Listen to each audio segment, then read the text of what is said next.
Good evening and welcome to the Tuesday, December 2nd, 2025 regular meeting of the Ann Arbor Planning Commission.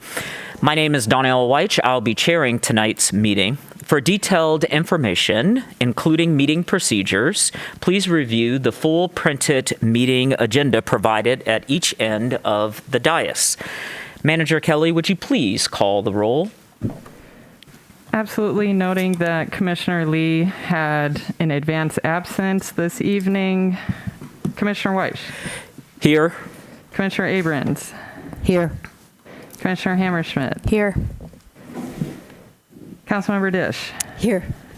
Commissioner Mills. Here. Commissioner Weatherby. Here. Commissioner Adams. Here. Commissioner Norton. Here. You have a quorum. Thank you so much. May I have a motion to approve the agenda? Moved by Commissioner Weatherby, seconded by Commissioner Abrams. All those in favor of the motion, please say aye. Aye. Any opposed? Same sign. The motion carries. May I have a motion to approve the minutes of November 18th, 2025? Moved by Councilmember Dish, seconded by Commissioner Mills. Is there any discussion of the minutes? All those in favor of the motion, please say aye. Aye. Any opposed? The motion carries. That takes us to agenda item number 5, reports. Next up are the reports to the Planning Commission and written communications. If Councilmember Dish is ready, we'll start with you. Yes. Last night, Council approved the brownfield plan for the Townie Apartments project, Townie Homes project, which is 13 principal homes and 13 ADUs to be offered at a range between 30% AMI and 80 to 90% AMI. And there might have been some consent agenda items, and if there are, I'm sure that Ms. Kelly will supplement my report with those. We'll now hear from Manager Kelly with the manager report.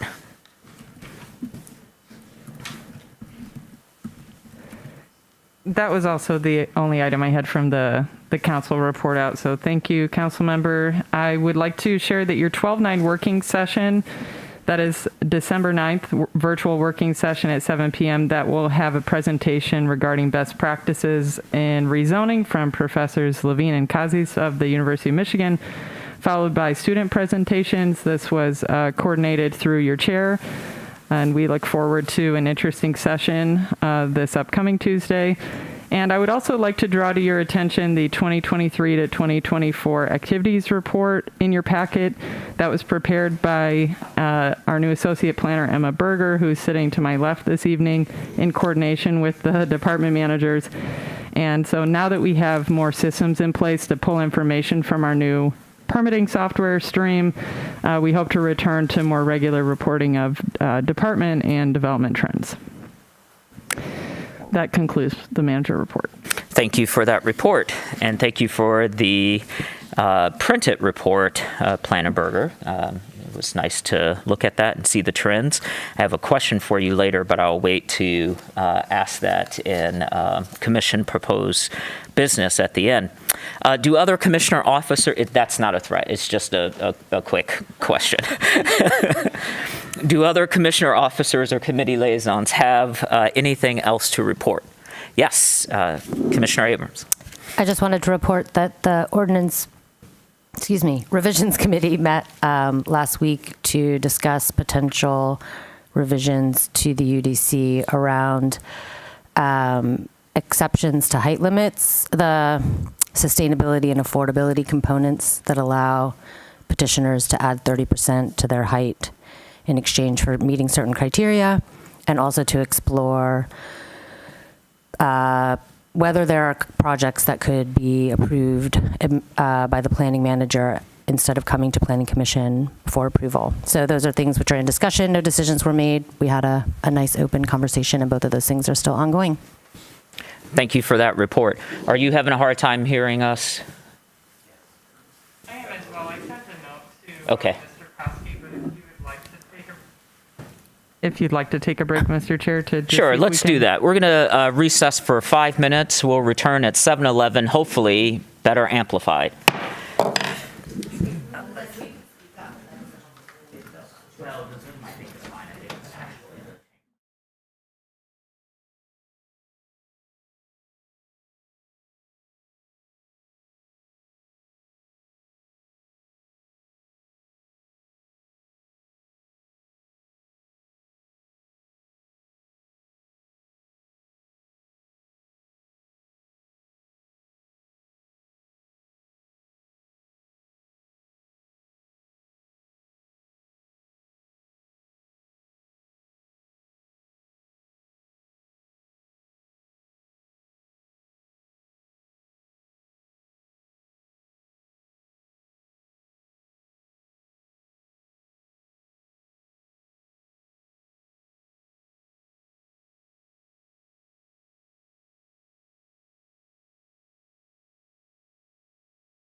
Uh, 4 minutes early, so we're going to come back to session now. And I will finish this section number 5, which is written communications are included in today's packet. However, they're not in the printed version, so if you want to see the written items that were submitted to the Planning Commission, you'll need to log into Legistar by visiting a2gov.legistar.com and then navigating to our board and commission and picking today's agenda, and then everything is linked on the agenda for you to review. That brings us to agenda item number 6, public comment. This is an opportunity for individuals to speak up to 3 minutes on issues not listed as a public hearing or a dedicated public comment period. We'll first hear from those of you that are present in chambers. Then we will hear from our remote participants. If you are connecting remotely, you can use the raise hand feature in Zoom or press *9 on your phone. For phone access, dial 877-853-5247 and enter meeting ID 977-6634-1226. City staff will identify callers by the last 3 digits of their phone number or by name if they are on Zoom. You will hear an announcement when it's your turn to speak. Please move to a quiet area and mute any background noise. For all participants, whether in chambers or on Zoom, please state your name and address at the beginning of your comments. Is there anyone in chambers who would like to address us now? And if you're wondering if this is the time, if the item is on the agenda, there will be time, I think, for everyone to speak tonight. Okay. Good evening, Mr. Garber. Thank you, Chair Weiss. Ken Garber, 28 Haverhill Court. So there's signs everywhere, including in the men's room, to make comments on the comp plan. So that's what I'm here to do tonight again. It's on sustainability, which, as you know, is one of the 4 core values in the plan. I think it's been taken for granted that more housing, density, non-motorized transportation, and mixed use all promote sustainability, and they do. But the plan has some big problems. On Sunday, I submitted 31 separate edits with explanations and references for many. The main problem is that this is a plan for high growth, not just housing, but also retail, technology, and startups. How to make this growth sustainable, given that new buildings and economic activity consume huge amounts of resources and produce waste and emissions? The plan offers 2 answers. First is build in resilience, which staff defines as the ability to bounce forward regardless of what disruption takes place. Sorry, this is a false solution. We will not bounce forward from climate change. Yet resilience is everywhere in the comp plan, helping to justify all the growth. Emissions mitigation doesn't get 1/10 the attention. Resilience is invoked 46 times. Community resilience, physical resilience, social resilience, and so on. It's jargon. Most of it needs to go. The plan's second solution is the circular economy, which it defines as, quote, a system where materials never become waste and nature is regenerated, end quote. I do not believe such a system is possible. Yes, we can and should promote recycling and reuse, but this plan goes much further. It uses the circular economy to avoid talking about the environmental costs of growth. The plan states that, quote, "The circular economy tackles climate change and other global challenges like biodiversity loss, waste, and pollution by decoupling economic activity from the consumption of finite resources," end quote. Sorry, it does no such thing. We cannot decouple economic activity from resource consumption because a true circular economy is impossible in our system. Green growth is a fallacy. Promoting that fallacy using the circular economy, in my view, perpetuates inaction and the status quo. Instead, we need to reduce consumption, especially by wealthy households, which are the biggest emitters. Growth and resource consumption go together, and no amount of resilience and circular economy can change that. We need different solutions. You'll probably end up seeing my comments at some point that I submitted last week, and I thank you for giving them your full consideration. Thanks. Thank you, Mr. Garber. Is there anyone else in chambers who'd like to address the commission at this time?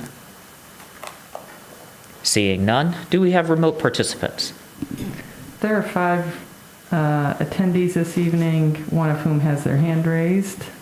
Phone number ending in 534, you have permission to address Planning Commission for 3 minutes.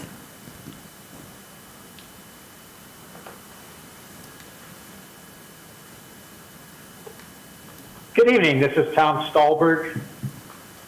I'd like to talk about some generalities, particularly around affordable housing. Either we mean it or we don't, and we mean it by our actions, not just our words. We say it a lot, but our actions are the city's actions, the current administrations, which would include City Council and Planning Commission, are going the wrong direction in terms of affordable housing. When we make any decision to upzone, if we do it unconditionally, we are losing the opportunity to have affordable housing. That can be through different manners of flexible development options. It could be plan unit developments. It could be other type of flexible options in our ordinances. But if we just blanket upzone with no conditions, we lose that opportunity. We cost ourselves that opportunity. Tonight, later on, we're going to talk about some items on the agenda. One of them involves such an upzoning without the affordable housing component. And if you did it as a PUD, you'd have an affordable housing contribution in units or dollars from that developer. That one also, I won't go into details on conditional zoning, but again, once again, we've gotten conditional zoning wrong. It's just not how you do it. Last time I wrote a letter that was vetted by a land use attorney, giving details of why conditional zoning, the way the city's been doing it, not only is wrong, it's exactly what the courts say is wrong. Then I was told by council members that there was privilege, attorney-client privilege, so they couldn't discuss it. So I won't be writing legal-like letters. I'm not an attorney, and there's no reason they shouldn't have discussed it. But I want you to think about every single time you upzone something without affordable housing included, you've lost an opportunity, cost us an opportunity, whether it's cheating us out of that opportunity or just making a discretionary decision. That's one more opportunity that's gone. Every single parcel that's developed without affordable housing through an upzoning that passes legally or illegally on that option, you, council, and commission have cost us affordable housing. Thank you. Thank you, Mr. Stolberg.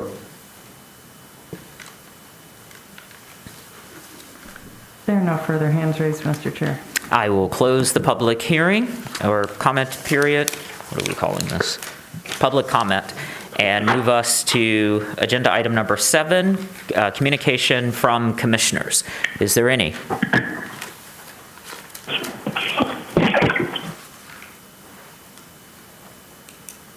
Seeing none, I will take us to agenda item number 8. What's that? No, it's a question, and I think it should be later, if that's okay. Yeah. But thank you for checking. We'll go to agenda item number 8, public hearings for the next scheduled business meeting. Manager Kelly. For the Tuesday, December 16th meeting, which will be held at 5:30 p.m. in council chambers, the 715 to 717 East Huron rezoning with an area plan waiver request. This is a petition to rezone this property from PUD to R4C to permit the building to be converted from office to residential use. The site consists of 2 houses that have been connected to form one building. No development has been proposed, and that is your only item. Thank you very much. With that, we'll go to agenda item number 9, unfinished business. There is none, which takes us to agenda item 10A, the Dean, 558 South 5th Avenue, rezoning of 1 acre from R4C multifamily dwelling and M1 limited industrial to D1 downtown core base, Midtown character overlay, and secondary street frontage designation. A petition is here to rezone 9 parcels, including 554, 558 South 5th Avenue, 201, 211, and 215 East Madison Street, 543, 547, 551, 553 South 4th Avenue. A site plan to develop a 14-story residential building will be submitted separately. We have a large petitioner group and a staff presentation by Planner DeLeo. So if we are ready, we'll start with the petitioner. And I believe you have 10 minutes. Good evening. My name is Brad Moore. I'm one of the architects and consultants on the project. I have with me here tonight many members on our team, including the ownership, lead design architect, urban planner. We can answer your questions, but we'd also like to take the opportunity in turn to present just different aspects of the project. This is a conditional rezoning we're asking for, and this is an area plan. So I will turn it over first to Sean from GMH. They're the ownership group that are proposing the project, and he can talk a little bit about GMH. As you approach the mic, just try to speak into it so that everyone can hear you. Yeah, oh, and the podium can come up. There's a button. Yes, thank you. If I could just take a moment to let our CTN staff know that we are ready for that presentation on the podium, too. I can see the presentation here on my screen. There we go. Great. I don't know if the button worked. Did you try it? Let's see. It should Down be here. on the outside. Thank you. Okay. All right. It's fine. Good evening, everyone. This is my name's Sean Gallagher. I'm Vice President of Development at GMH Communities. Thank you for your time tonight. We are the proposed developer of the proposed rezoning you just heard of tonight. We were founded, GMH, in 1985. For the last 40 years, have been a pioneer, innovator in residential development, ownership, and management. To date, we've completed over $8 billion in transactions. We've owned and operated over 250 multifamily units, 40,000 units, over 90,000 beds. We have owned in the city of Ann Arbor before. We are based just outside of Philadelphia, Pennsylvania. We are excited to have the opportunity to be back and owning and operating in the city of Ann Arbor. Like I said, we are based outside of Philadelphia, Pennsylvania. This just map here shows a collective grouping of the assets we own today, the universities that we are associated with, the cities that we are associated with that. When I say cities associated with, we have ground leases with some of these cities, hospital systems spread throughout the country from California down to Texas to the Northeast. And we've been working on this project since the spring here, and we're excited for the opportunity presented tonight and what lies ahead. And I'm going to pass this off to Neil Reardon, our architect from ESG. Thank you for your time tonight.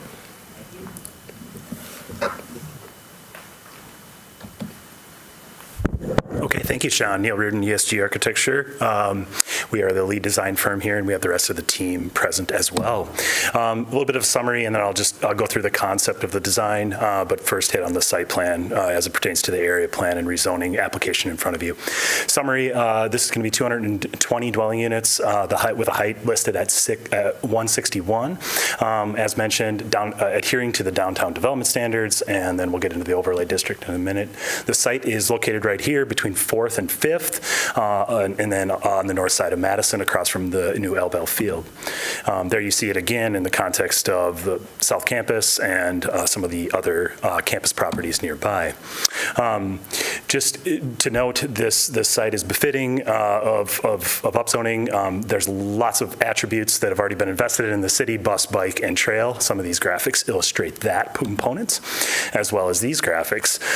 And so this site is just steaming with attributes to be upzoned. One thing that's going on the site, as you can see there, is it has split zoning at present, one of which is M1 zoning. That accounts for about 40% of our site at present. So benefits to rezoning to D1. It's located within the hub district of the master plan. It's what the master plan calls for. It concentrates the residential development along existing transit, leveraging those transit investments that have already been made and will be made in the future. Promotes the walking and biking. It really, other attributes that come out of the guidance from your great planning documents are reducing curb cuts, properly dealing with stormwater within floodway districts, as is this one. And the transportation impacts, density of this level supports transportation and vice versa. It's located along 2 significant transit routes, and then it's interconnected with the built-out bike lanes, amongst other things. And lastly, the Midtown overlay. This accommodates the higher density residential, and it's really great. It's really great guidance, because what we want to do in these projects, when we build density, we want to have active, strongly defined street frontages. That urban design component is just really important. And then just hitting on some sustainability benefits. I list them here, but highlighted in orange. Increased density does promote sustainability, and it allows us to do all the things I just mentioned. As I already mentioned, it supports, conversely, and back and forth, the transportation investments. And then lastly, we're, per the guidance of the city, pursuing an all-electric building. Here's the site and the parcels that make it up, the assemblage. As noted, 3 curb cuts there. You can see the darker portion is the part above the podium. Podium condition is kind of a 2- and 3-story component. The project site is sloped, so the ground level, could be called the basement level, hits at the west side at 4th, and the level 1 of the project hits at the east side along 5th, and then there's a transition zone along Madison. Just a few conceptual design renderings. These are in progress. These were not part of the submittal, but we're showing them here just for context. So here you can see the building from the southeast. You can see the grade change there, and then a transitional zone along Madison where we front it with a terrace. Again, talking about that podium condition, 3 stories here along 4th and Madison. And then just some kind of depictions here, early depictions of the conceptual design of the street frontage. That was along 4th. Here you see it along Madison with this terrace doing the grade transition. Here you see the east side of the building along 5th, and there's quite a significant grade change there coming down to the corner at 5th and Madison. Lastly, just kind of the sidewalk condition, the frontage there that we're seeking to do along Madison. Here you see it in context from the southwest, along with the fields on the right-hand side, and then just some other depictions here of some early renderings. And that is all we have. Thank you. Here for questions. Thank you. We will now hear from our planner, Planner DeLeo, with a staff presentation. And I believe Planner DeLeo is joining us remotely. Yeah, thank you, Mr. Chairman. I am joining remotely. I apologize that this had to be, but also I think you're going to appreciate it. Your health is going to appreciate it more.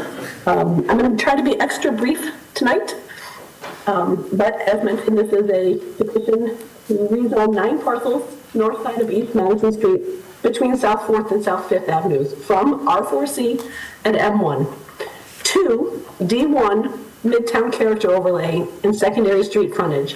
Voluntary conditions have been offered. And the rezoning will allow the construction of high-rise residential as could be illustrated by the area plan. I will go off script for 1 second and give a brief explanation between the difference of an area plan and a site plan. Code requires when you rezone that you must submit one or the other. A site plan entitles someone to use and develop the land as approved. But a site plan only entitles you to use the land as approved. It is not permit ready.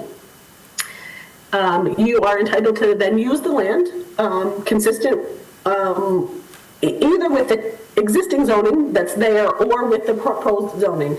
You'll need to follow it up with an area plan, but it does entitle you to keep the same ordinances in place for 3 years, for 3 years' time.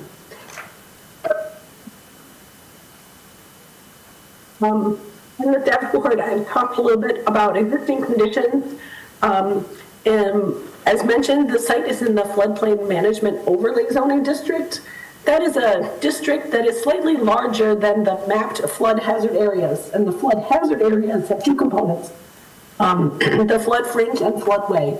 This site has flood fringe on it for about half. There is no floodway though on this site. You are permitted to develop in the flood fringe, just need to meet the additional construction code standards relative to developing in the floodway. I meant flood fringe. I also go into the what is zoning petition and the review criteria. The review criteria is actually the boundaries of any zoning district shown on the zoning map shall not be amended except to correct an error because of a change in municipal policy or because of changed or changing conditions in a particular area or the municipality in general. The applicants have argued essentially that there has been a change in municipal policy and a change in the change or changing conditions of both this particular area and the city in general. And that's reflected by our comprehensive plan, or our draft comprehensive plan.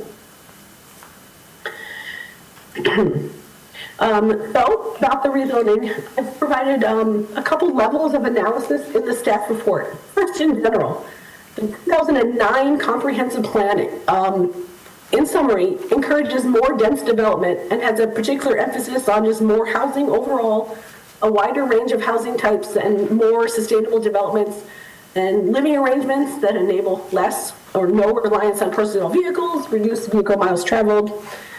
The 2009 plan is proposed to be replaced by a 2026 plan, which has a lot of the same elements, but it explicitly has core values to be affordable, equitable, sustainable, and dynamic.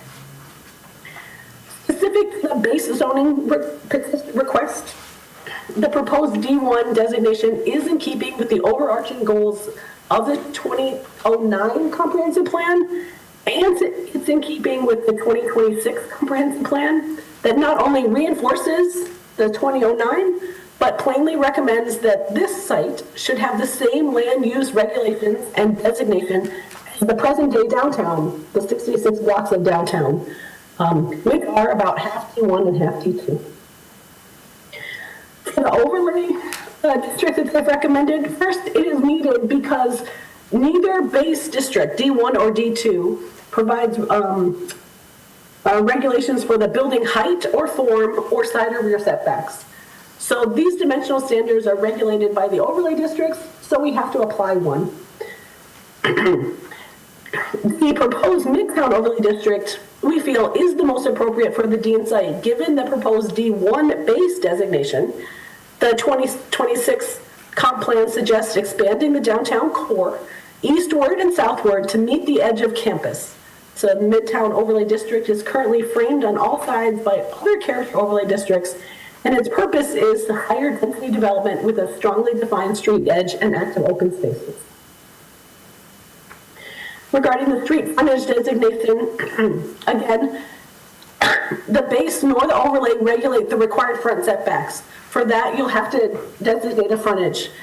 And the secondary street designation is endorsed by staff as the most appropriate designation. Madison Street, this frontage block, to the west and south of the site are currently designated secondary street. This is a little bit of a legacy from when those properties were privately owned by Fingerly Lumber and no longer is applicable now that they're owned by the University of Michigan, a state institution, but it speaks to its compatibility. And finally, regarding the conditional zones, the conditions that have been voluntarily offered. 3, the height restriction, a design standard restriction, and a building setback restriction. Regarding the height restriction, I recommend rejecting this condition. Our analysis has concluded that the Midtown Overlay District is an acceptable district and has an acceptable height limit. Rather than further restricting the height of this site and setting the expectation that all future rezoning should establish unique height limits, consideration should be given instead, if we're going to go this route, to a different base or overlay zoning designation. The offered condition to reduce the height is solely based on the proposed building, which may change. It will not provide, and if it's approved, it will not provide a noticeable difference in the downtown skyline, and it might likely require another rezoning to change it because it will become part of the ordinance. Regarding design standards, I also recommend rejecting this one. The intent is clear, but the references are a little bit muddy, but more importantly, adherence to the most important elements is already required. However, regarding building setbacks, staff recommends that you do accept this one. The offered 10-foot setback fills a newly created gap in the standards. This would be the first situation where Midtown overlay zoning abuts our zoning, and there is currently no standard. It's silent because it did not anticipate this combination. Now that we are proposing this combination, let's fill the gap, accept the offer, and have a standard for the circumstance. And for comparison, the 10-foot setback is very appropriate, maybe more than minimum necessary, because for comparison, the Liberty Division Overlay District requires a 5-foot minimum. So in the end, recommend approval of the rezoning position to designate the site D1 downtown core, Midtown overlay, and secondary street frontage designation. Accept the condition to require a 10-foot setback from lot lines adjacent to residential zoning. Reject the condition to limit the maximum height, and reject the condition to adhere to the Downtown Development Authority design requirements, because it's all basically consistent with the comprehensive plans. And staff recommend approval of the area plan to approve the use as mixed use, including residential. Thanks. Thank you, Planner DeLeo. We'll now have a public hearing on this petition. This is an opportunity for individuals to speak up to 3 minutes on this item. We'll first hear from those of you who are present in chambers. Then we will hear from remote participants. To speak remotely, please press *9 if on phone, or use the raise hand feature if using Zoom. For phone access, dial 877-853-5247 and enter meeting ID 977-6634-1226. City staff will identify callers by the last 3 digits of their phone number or by name if on Zoom. You'll hear an announcement when it's your turn to speak. Please ensure you're in a quiet area and try to mute any background noise. For all participants, please state your name and address at the beginning of your comments. Is there anyone present in chambers who would like to speak to the commission at this time? Come right up. And welcome. Hello, my name's Dennis Burke. I'm one of the maybe only single-family owner-occupied house that was significantly rebuilt in 1981, one of 2 building permits requested and issued that year in the county of Washtenaw. And I'd like to comment on this project. First of all, looking at the petition to rezone, the developer says that they are deemed necessary by the developer to preserve and enhance the character of the area, and in general is consistent with the city's master plan and other policies provided necessary and convenient housing opportunities. And then they've also demonstrated, the developers not alleged or demonstrated that the existing zoning is invalid for any reason. But here we are before a building plan has been approved by the city that they're asking to rezone the area. And Secondly, I'd say we're kind of out of process here because we have a comprehensive land use plan that's not yet been approved. Zoning exists. The developers knew that. They're only here for one reason, which is to make money. It's not to enhance the area or preserve the area in any way whatsoever when you look at their plan. And the building plan has not been approved. So why do they need the zoning changed? And the zoning may be changed or it may not be changed with the new comprehensive plan. So I would say they're a little bit out of process, and I would say the Planning Commission should wait to see if the new plan is approved or not. I am all for high-density housing, but this does not maintain the character of the neighborhood. Look at the new developments that the university is putting in for their dormitories. They're, 5, 6, 7 stories? Brick and stone. Nice-looking buildings. What's this going to be? This is going to be, and I hate to say this to you folks, it's just another cookie-cutter postage stamp of these rectangular structures going up with fake brick, a little bit of stone, maybe a little bit of brick veneer, and then metal siding. What are these going to look like in 50 years? You know, do you want the city literally littered with these look-alike rectangles? I think it's not appropriate for the area. I think maybe lower, something that fits with what's going on with the residential from the campus. We have old brick buildings in the area. Secondly, floodplain. Allen Creek runs right underneath the brick building across the street from this. You can hear it running. A high-rise, how are people going to get out if you have a flooding in that area? We have climate change taking place. I can guarantee you this town will see floods, especially if the greenways reopen. Thank you very much. Appreciate the time to comment, and hopefully you don't approve. Thank you. Is there anyone else in chambers who'd like to address the commission at this time?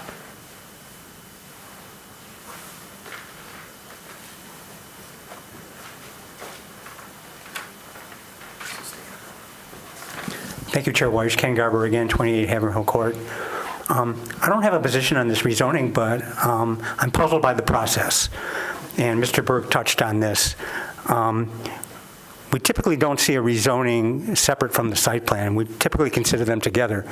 And the staff report states that a variance cannot be, I meant to say that the petitioner did apply originally for simultaneous consideration, but it turned out that they need a zoning variance for extra curb cuts. And the staff report states that a variance cannot be approved until the zoning designation is known. Otherwise, the variance would be for a speculative condition, and that's the reason for separate consideration of the rezoning and the site plan.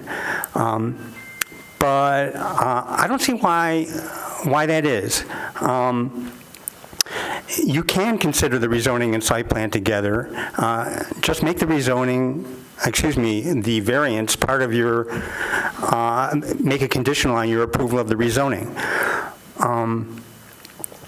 So that's what you did with the village project at your September 7th, 2022 meeting. You approved both the village rezoning and the site plan. The rezoning conditional on the ZBA approving the variance, which in that case was a setback. The ZBA approved the variance at a February meeting. Council didn't approve the final rezoning until the following month. So apparently the ZBA doesn't have a problem granting a variance for a speculative condition because they did it then. So I think you should consider the rezoning and site plan together. That would have two advantages. You and we in the public would have more information on which to decide whether the rezoning is necessary and advantageous to the city, which are the two key criteria. And we're a lot more likely to get what we want from the developer, because if you approve the rezoning tonight, when you see the site plan later, it's by right. By considering the rezoning and site plan together, the developer would be more likely to make changes to the plan at our request that would benefit the public. Otherwise, I think they would feel that a refusal would predispose the commission to reject the rezoning. So I think we should postpone this rezoning petition until the site plan is ready. That in no way delays the project.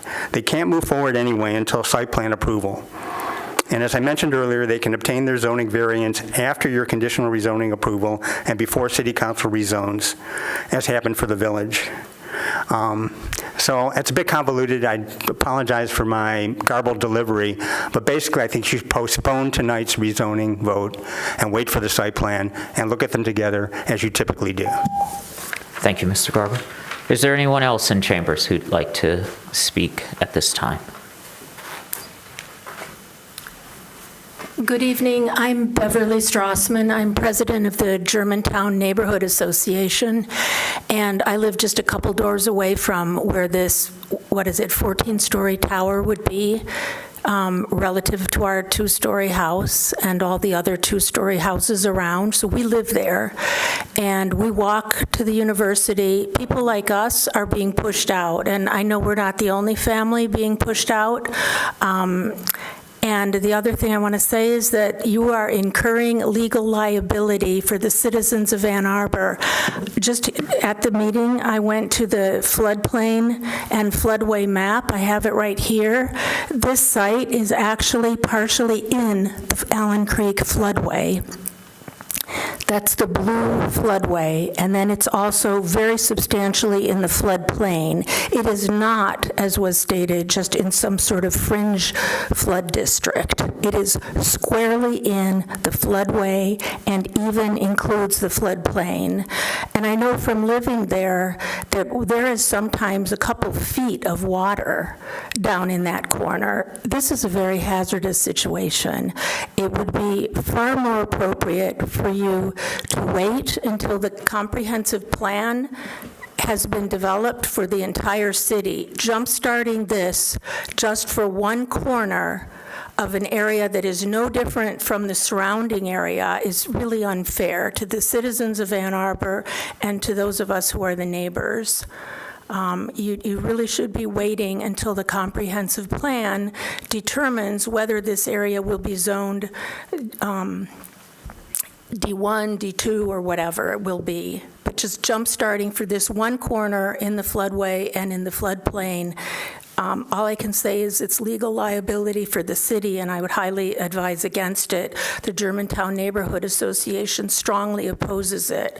Moreover, it is a reincarnation of the Moravian project from 2008 and 2009, which City Planning Commission and City Council were opposed to.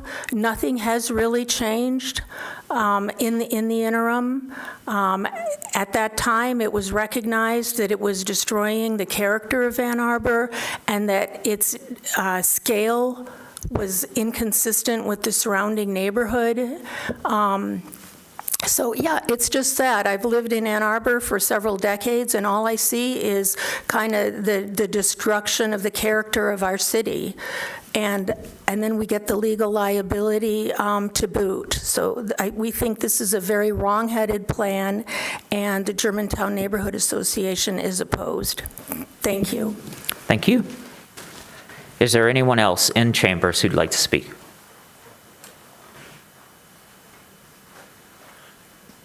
Hi, I'm John Rennie, sole proprietor of 522 South 4th. It's an 1880s house, and it's been in the family rental for 29 years. So we've had, my father was a opposer of the Moravian project, and then we didn't get a certificate of occupancy after that because the handrails had shrunk to 4-inch and 1/8 gap.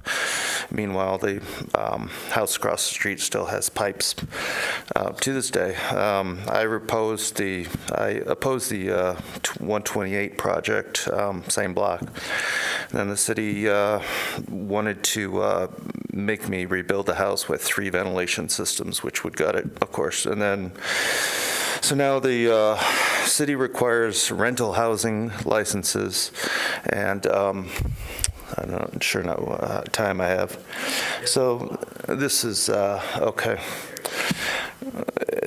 So these song and dance circuses of like, oh, we have to do this, you have to do that, you have to do that. That's great for new housing. It doesn't apply to obviously an 1880s building. But really, we've always had affordable rent, as Mr. Stolberg mentioned. It's completely missing, and it's a pipe dream that any kind of multiplex is going to revert back to affordable housing without incredible subsidies and et cetera, et cetera. You know, the Billionaires Row in New York City and the ghost cities in China completely empty. That could happen here. So I want to mention that the U of M, they moved their housing south, just in reference to the Allen Creek floodway zone. And I think we recently saw condo in Florida completely collapse because of undermining of its foundation. You know, obviously that's a concern. And so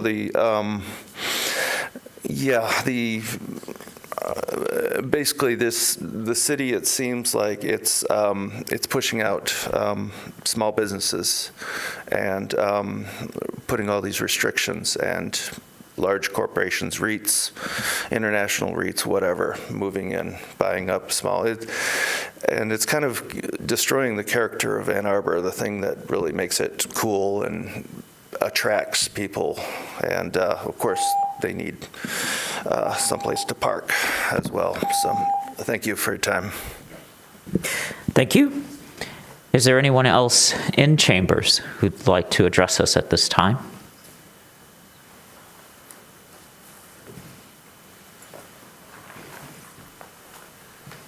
Well, I hope the developers don't get the last word. I'm trying to get the last word here, so. No, we'll get the last word here at the table. Okay, so my name is Claudius Vincenz. I live on 500 block or South Avenue. And so this proposal, can you speak into the mic? Sorry. This there you proposal between 5th and 4th Avenue is a reincarnation of the development called the Moravian that was voted down about 10 years ago by City Council. Because zoning has not changed since, and zoning rules and ordinances are still in effect, as you said yourself. I could just therefore stop here and urge you to reach the same conclusion as was some time ago, and that this development should be voted down. But I think I still have a few seconds, so I'll continue. So the Moravian came before this committee as a PUD, claiming to provide some public benefit for the cost of disregarding zoning. The current proposal does not. The developers simply assert that they need this to be rezoned because it suits them. They feel entitled to do due to their financial might and their influence with the relevant city governing bodies, including this one, to push the boundaries. No need to provide some even minimum public benefit.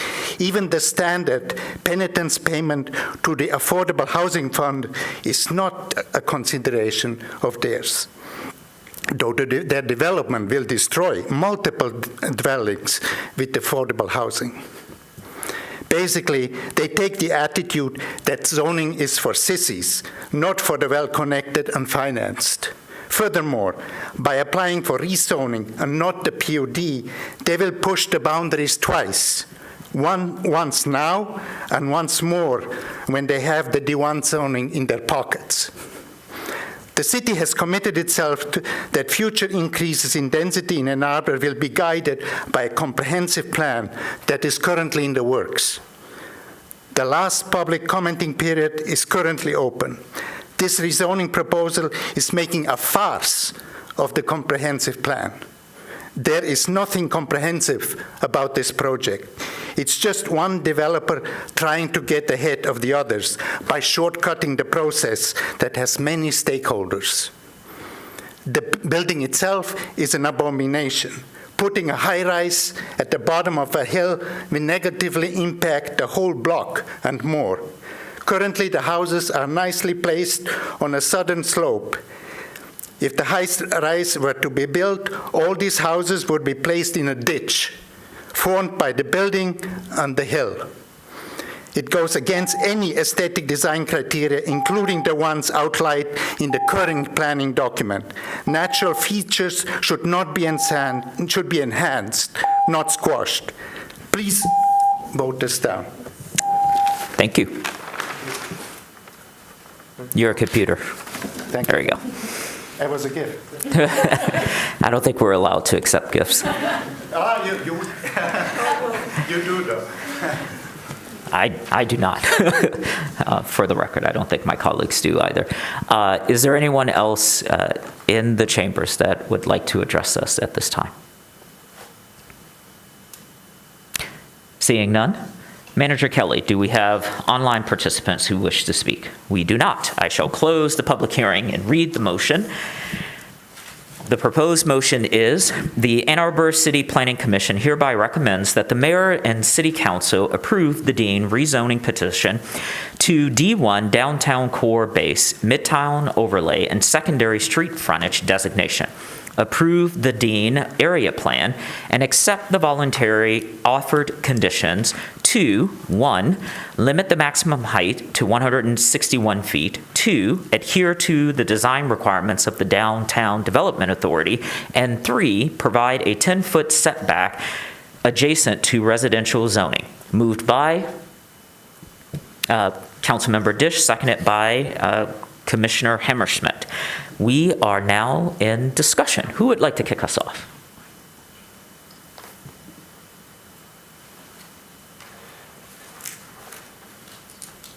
Councilmember Dish. Okay, I'll start with a question for clarification. Ms. DeLeo, I really hate to ask you to speak, but I don't think I have a choice. So would you please clarify, in the staff report, it's stated that part of the site is in the flood fringe, and a public speaker during the hearing raised the concern that it's in the floodway for the Allen Creek, were the words, and in a floodplain. Can you clarify that for me? Us? Yes. I understand there's a little bit of a lag, so I'm going to stall slightly. The staff report has a figure that shows just the flood management overlay zoning. This is bigger than the mapped floodway and floodplain. I understand that the developers team includes civil engineer Scott Beckholt or someone else from his firm, and it's possible that he has some more detailed graphics and can more explain. But my understanding from my colleagues from the floodplain coordinator position is that the site has floodplain, but not floodway. The floodway stops more like at the curb of Madison and 4th, and the floodway extends onto the site. In either case, development is not outright prohibited, but there are special standards that you must adhere to when developing in the floodplain or the floodway. I have worked with my colleagues in the floodplain coordinator enough that where the water actually goes may in fact be different than where it is mapped. So I don't think anyone is wrong when they say they've seen flooding in the area, but the code applies to the mapped areas. And I take it, so I think that you meant to say that the floodway stops at the curb at Madison and the site has floodplain, not floodway. I think yes, that is, yes. And then did you mean to say that your colleagues, you're hoping that they're getting on the Zoom call so they can show us better, more detailed graphics? No, the floodplain coordinator for the city is Melissa Mettery. She is not on this call or attending tonight. She is part of the development review team. She comments on rezonings and area plans and site plan. I do see on my screen, I was just assuming that Scott Betzold might be in attendance in chambers tonight. I do not know that since I'm not there. Okay. We'll ask the development team if that's okay. I would like to ask the development team. Could you do that? Thanks. I am asking the development team. Mr. Betzold has less of a voice than Mr. Leo tonight, apparently a similar virus. He has been in contact with the floodplain coordinator for the city. The maps that are generally available to the public are approximate limits of floodplains and floodways. They actually send out surveyors and work with FEMA to establish precise limits. These limits will be shown on the site plan, but everything that Alexis has stated is true. The floodway does not go beyond the curb limits of Madison. The floodplain does creep into the site at the very lowest part of the site because it's at the very extreme edge of that flood storage volume. It's very shallow. It's not more than a couple of feet deep at that corner. So the building will be required to be designed so that that flood water has to remain on the site. We can't push that flood water elsewhere. It has to stay on our site. And all of the occupied space has to be well above that so that if it did flood, nobody would get their feet wet. So all of those details will be a part of the site plan. But what Ms. DeLeo stated is absolutely correct. There is some floodplain on the site, but there is no floodway on the site. Yeah. Thank you. Councilmember Dish? Yeah, thank you. So, it does make it difficult to talk about this project because there isn't a site plan and we would have more details about stormwater management, which is typically improved when we have new building. And so I think I'll just say that. And from my colleague, Commissioner Weatherby has pulled up the map, and it definitely shows that the floodway, which is blue, stops at the curb line at Madison, as has been claimed. Building in the floodplain is permissible, but it has to be done to strict specifications. And, okay. I'm going to pause right there and let others jump in. Yeah. Okay, we'll go to Commissioner Mills and then Abrams. I'm jumping in to actually push back for a minute, asking staff if there is a change to the map or, in going out and doing the survey, some portion were found to be in the floodway. We know that there's a good amount that's in the flood fringe, the flood plain. But if some amount were found to be in the floodway, my reading of the overlay zone effectively says there can't be new residential use if it's in the floodway. So, and that would apply not just, I just want to make sure I understand that I'm reading that right, and also understand if there is floodway.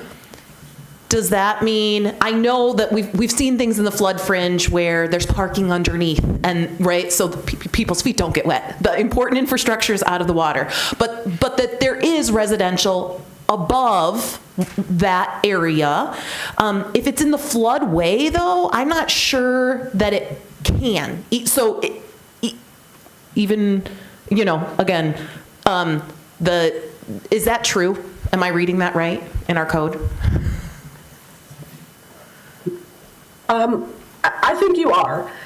I do fear I'm going to bumble this, but I will do my best, and if I turn out to be wrong, I will definitely follow up. We have adopted a flood management overlay zoning district, and this has somehow significantly improved the city's community rating for flood insurance purposes. And things related to that. And part of that flood, and some of the things in our flood overlay district are the same, like the exact same standard, or perhaps they go further than national floodplain building regulations as a generic term. Residential use, we do not permit it in the floodway. In the floodway, you'll have to stick to uses where no one is sleeping.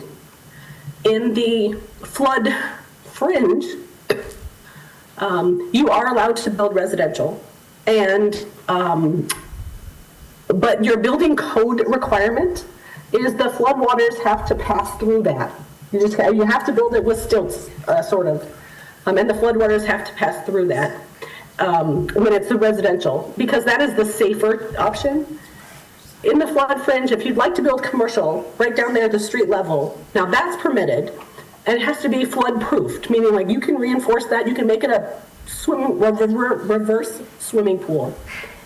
That building code, though, that's not acceptable for residential use because that's not the safest condition. I may be going a little bit too far, but what I am saying is that confirming that residential use is not permitted in the floodway, it is permitted in the flood fringe.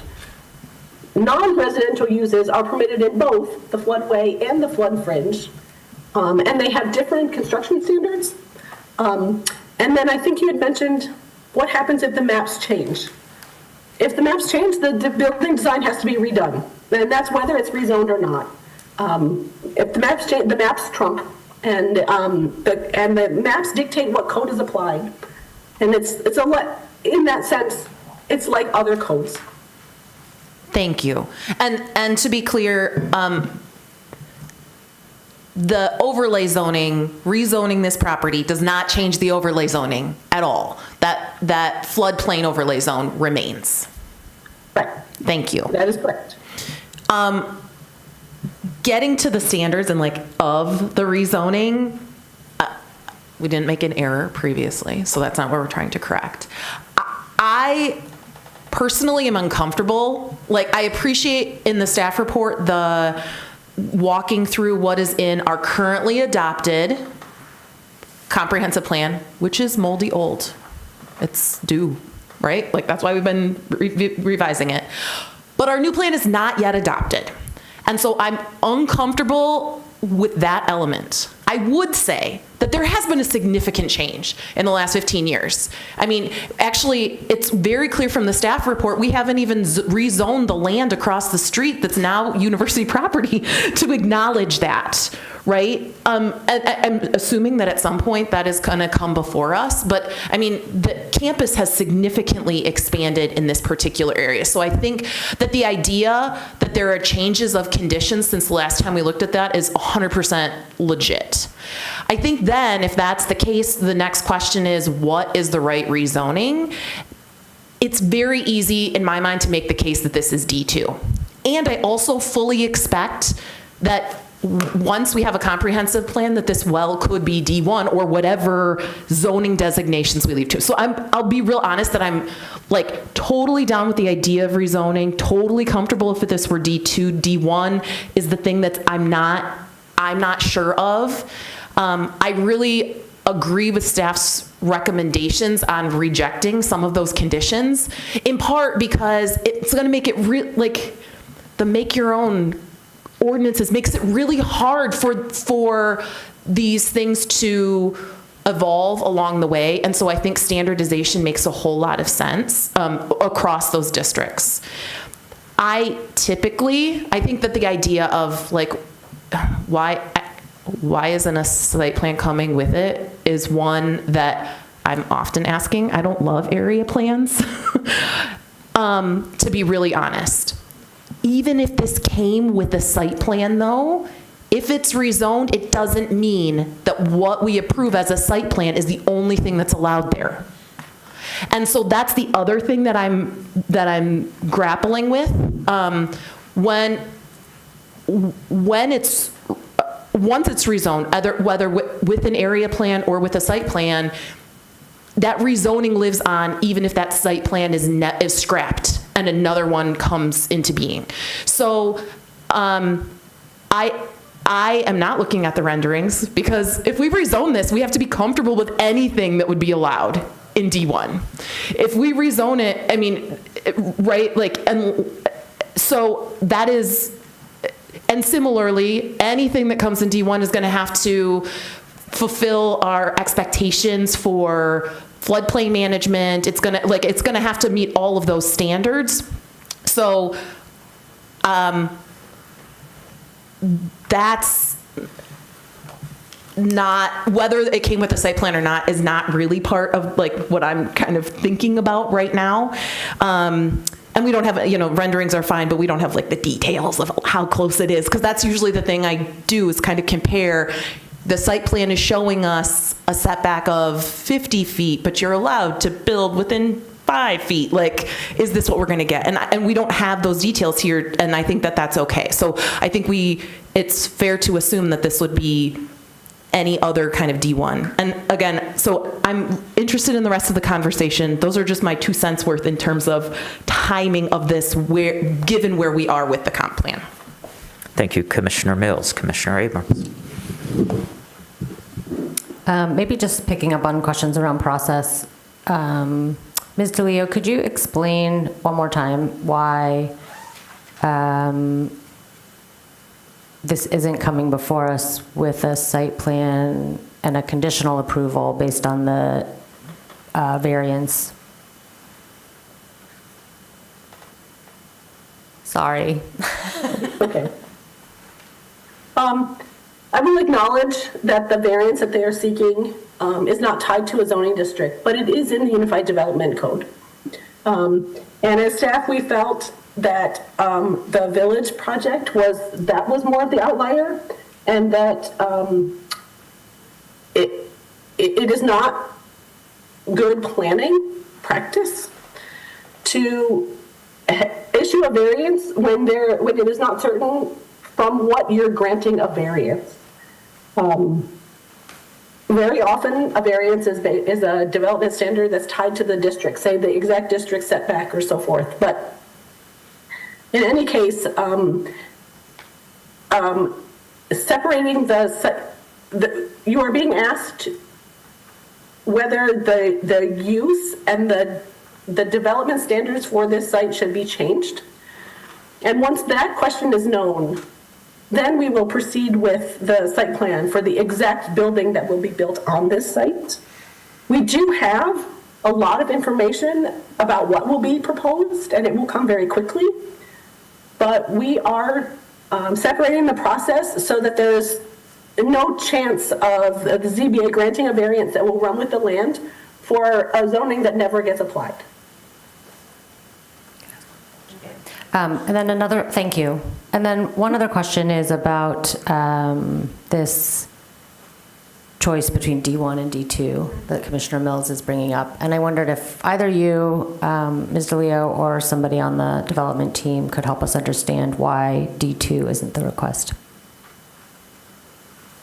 I can explain why, I can expand upon why staff is supporting the D1. You will have to ask the applicant about why they didn't choose D1 to apply for. I think that maybe 10 years ago, 5 years ago, staff might have pushed harder and said, no, we don't support D1, we support D2. Because at that time, the site would have been surrounded on the north and east by R4C, but on the south it would have been D2. And that the transition, if you were going to upzone an area, then we would want the D2 to expand northward.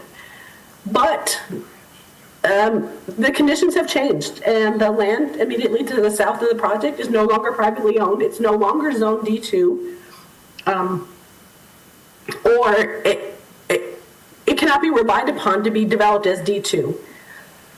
It does not seem as important to transition, to provide a buffer. That the need for the buffer has been largely removed by the university. We did look to what the recommendations for the comprehensive, the draft comprehensive plan were. And it's not specific yet. It's not yet specific, and obviously it's not adopted. But the recommendations are not very specific about it should be this particular zoning district. But it does seem clear that it wants to treat all of the existing town plus an expanded area the same. And therefore we said, well, we're okay and we're comfortable with being the same. And I'll finish it on the existing comprehensive plan, though. It clearly says that we should be considering upzoning, we should be increasing our density, and we should be adding more housing to our system. And yes, the D2 would accomplish that too, but I guess the bottom line is, as staff, we were influenced by the changed conditions. The ownership of the land has changed. The boundaries of what is known as downtown have changed. The boundaries of campus have changed. And so now we do think that D1 is okay and appropriate. Thank you. I don't know if the petitioner wants to add anything to that. I think Alexis did a great job of enumerating the differences. This is no longer a buffer zone between. I'm sorry. If you would allow the petitioner to finish and allow us to continue. Oh, do you just want him talking into the mic? Oh, okay, sorry. I thought you were trying to interrupt him from speaking. Thank you. I think this is as tall as it goes. It is, but you are going to have to lean over Mr. Moore. Sorry. As Alexis was stating, the D2 was developed as a transition zone, as a step down from D1 to other neighboring districts of lower density, and that is not the case here. There's no step down because we're up against the athletic fields of the University of Michigan. So it doesn't fit the definition of the D2 purpose and intent. And the project, because of all of the complexities of its topography and its flood zone management, couldn't be economically viable at a D2. You simply need the increased density to make all those improvements for the city, the stormwater management, et cetera, on a slope side, it's very complicated. So there are the two big reasons right there. Thank you, Mr. Moore. Other commissioners?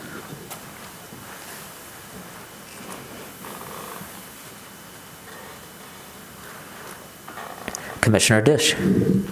Okay, I'm completely following the argument, and I'm just trying to further understand the lack of need for transition. I'm not trying to argue or insist on transition. I'm just trying to understand the project. So I get that, kind of wish we had a little bit of a bigger map in the staff report, but so I get that to the south of the project, we're not looking at D2 anymore. We're looking at Elbel Field version 2. But to the north of the project, the site is embedded in R4C. And that's why the condition is being offered of a 10-foot setback. I don't know why we aren't talking about why there doesn't need to be a step down or transition abutting R4C. Did I put that with too many negatives or? Okay.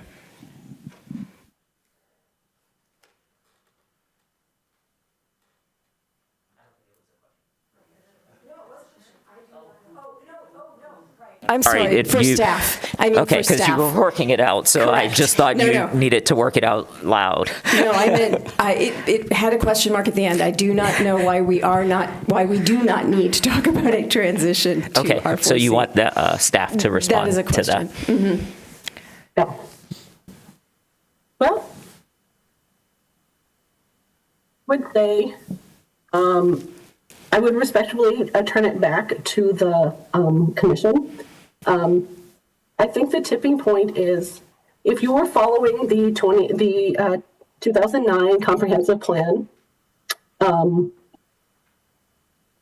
D2 might seem the more logical choice because that plan talks about increasing density. Increasing density talks about supporting more housing types and reducing vehicle miles traveled and so forth. But its land use maps can continue to contain the downtown to its traditional boundaries. And so in that sense, rezoning the site to D2 would be marginally expanding the existing D2 from when it was Finger Lee, and still providing a transition to the central part of that Packard Germantown neighborhood. But if you are more influenced by the 2026 comprehensive plan, which talks about significantly expanding the core of downtown and treating it more uniformly than it is now and expanding it all the way to touch the campus, then D1 makes the more sense. And so this is the question that this is your role. How to apply the comprehensive plan and evolve, which direction to evolve and how fast and in which direction. Thank you. That's helpful. And I would appreciate if other commissioners had some thoughts about that. And it is not clear to me that we actually need to pre-apply the upcoming comp plan, because we have had discussions at this table before where we talked about we don't have a moratorium on development until that plan is rezoned. So we've already said that we're not standing still and waiting for that to be done. And we have already at this table acknowledged that conditions in and around the university and a redefinition of downtown is happening whether we map it or not. So I'm not sure that we need to hitch it to the upcoming comp plan. We've had discussions like this before. So I'm not trying to prescribe what people can and cannot say. I'm just saying I would like to hear people's thoughts in the context of these acknowledgments. We're going to go to Commissioner Adams. Did I see you, Commissioner Weatherby? Would you like to go before Commissioner Adams? Okay, because I was looking this way first. Okay, great. Commissioner Adams. I've appeared before the ZBA as a homeowner on several occasions. And when I did, I expected that the commissioners on the ZBA would treat my application straight up, not as an opportunity to think about how my house could be different or how my project could be different or how my application could be different, but to apply the applicable legal standard to my variance and either say yes or no to it. And for that, perhaps for that reason, and perhaps because of my day job, I tend to view the applications that we receive more or less on that basis. I'm not thinking about whether this could be D2 or a different project. I'm thinking about whether the application on its face meets the legal standard. I think it does. I think the staff report is persuasive. It's less to me about the plan, either the current plan or the plan that we're considering that isn't final, or the 2009 plan. I think you used the word dusty. Moldy. For me, the change to municipal policies, the April 2024 economic development resolutions, which directed and set a city policy priority around the construction of market rate housing at all income levels, recognizing in large part the growing body of research demonstrating the various policy benefits that we get as a city if we do that, and not least among them the fact that increasing housing supply directly and indirectly impacts affordability. So there has been, one of the three criteria for a rezoning is whether there's been a change to city policy, and there has been before we even get to the land use plan, which is not final. There also have been changes to this particular area that make this rezoning appropriate. Those changes include the expansion of the university's dormitories into this area just to the south, the steady expansion of higher density apartments and condos to the northwest and to the southwest, I want to say, up and down Main Street. The rezoning creates no conflict with the surrounding land uses. High density housing has to be something that we're willing to say yes to in places in the city. And out of all of the places in the city that I can think of that we see this type of request for, this is one of those areas of the city that prevent, in my opinion, the fewest conflict points because of its proximity to the downtown core. So I'm inclined to vote yes and vote yes with the conditions recommended by staff, that we reject the two, I'm going off memory here, the two conditions. The one condition that relates to setbacks we keep. Thank you, Commissioner Adams. Commissioner Weatherby. So this is going to be probably kind of a stream of consciousness here.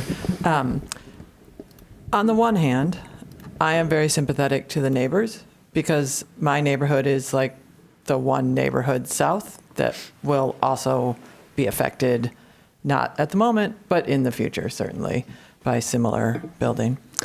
And that is an uncomfortable feeling when you live in a place and you feel strongly about that place and you've lived there for a long time and you know what it feels like and what it looks like and how it works.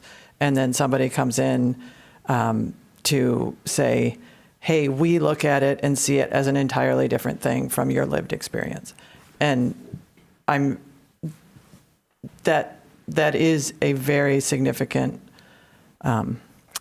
impact. And I think a lot of people who live in neighborhoods that don't see this, think, oh, those people are, it's not a big deal, because most people don't live in neighborhoods that have these potentially big impacts.